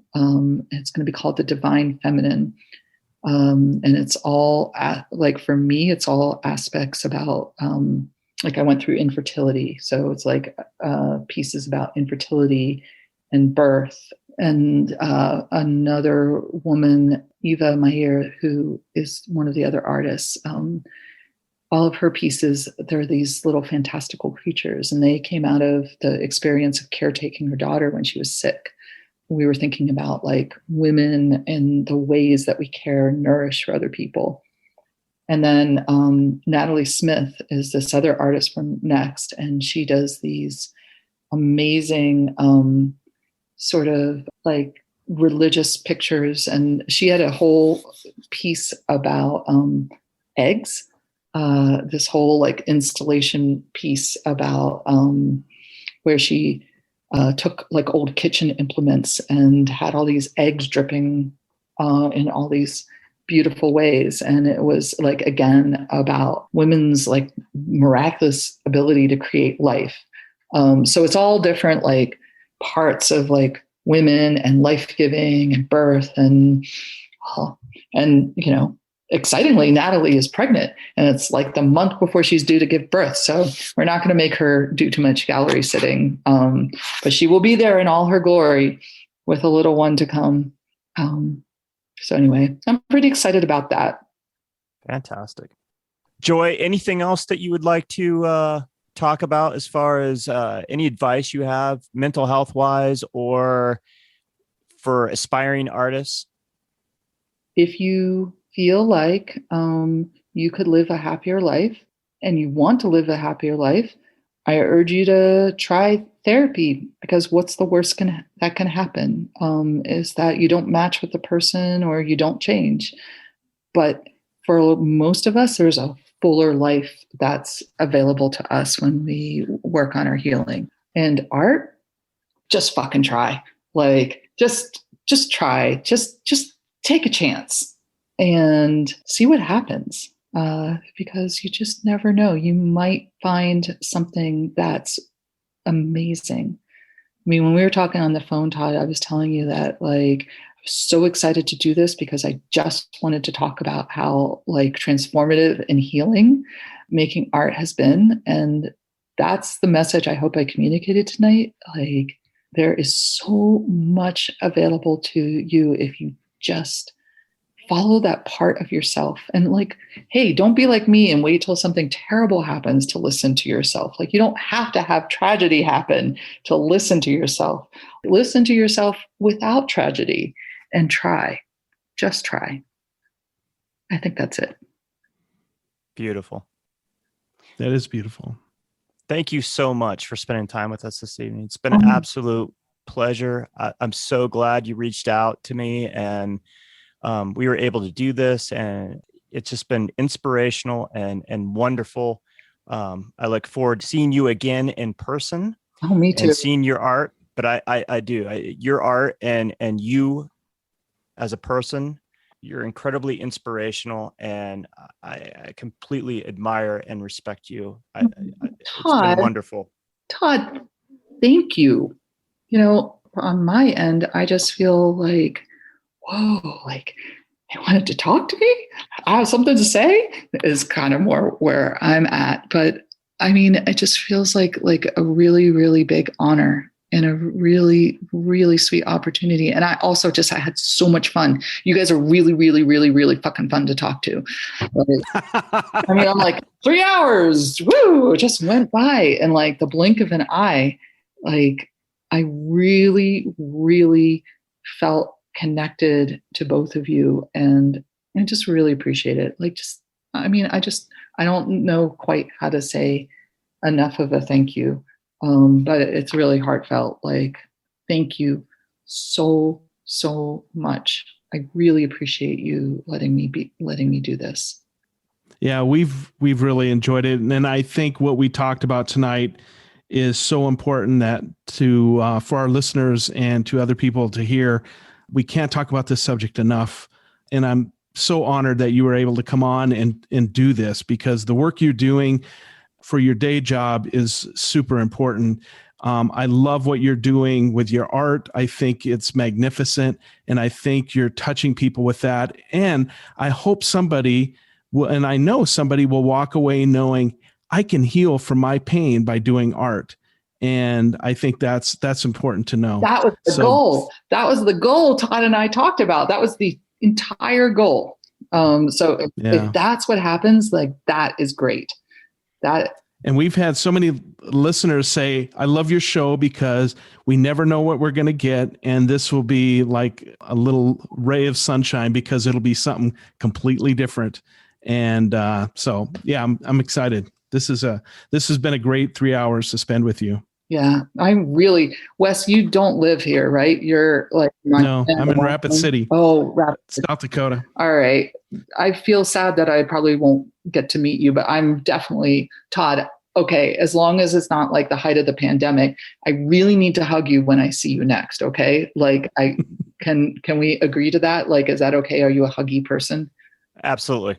Okay. Yep. We'll do that. I'm a pretty huggy person, and like I just feel so connected to you guys after doing this tonight. Well, I come down to Denver quite often, so we'll meet, and I'll get a big old hug from you because I love hugs. All right, you look like you'd be a bear hug kind of person. I'm definitely a bear hug kind of person. I am a bear. He's the best bear hug you'll ever get. Oh, okay. I look forward. I'm talking him up. Okay. He always wants to give me. I'll live up to it too. Yep. He gives pretty good hugs, I'd say. All right. Well, on that note, we'll sign off here for the Tenant Podcast. I'm Todd Pearson. And I'm Wes Brown. Have a great week.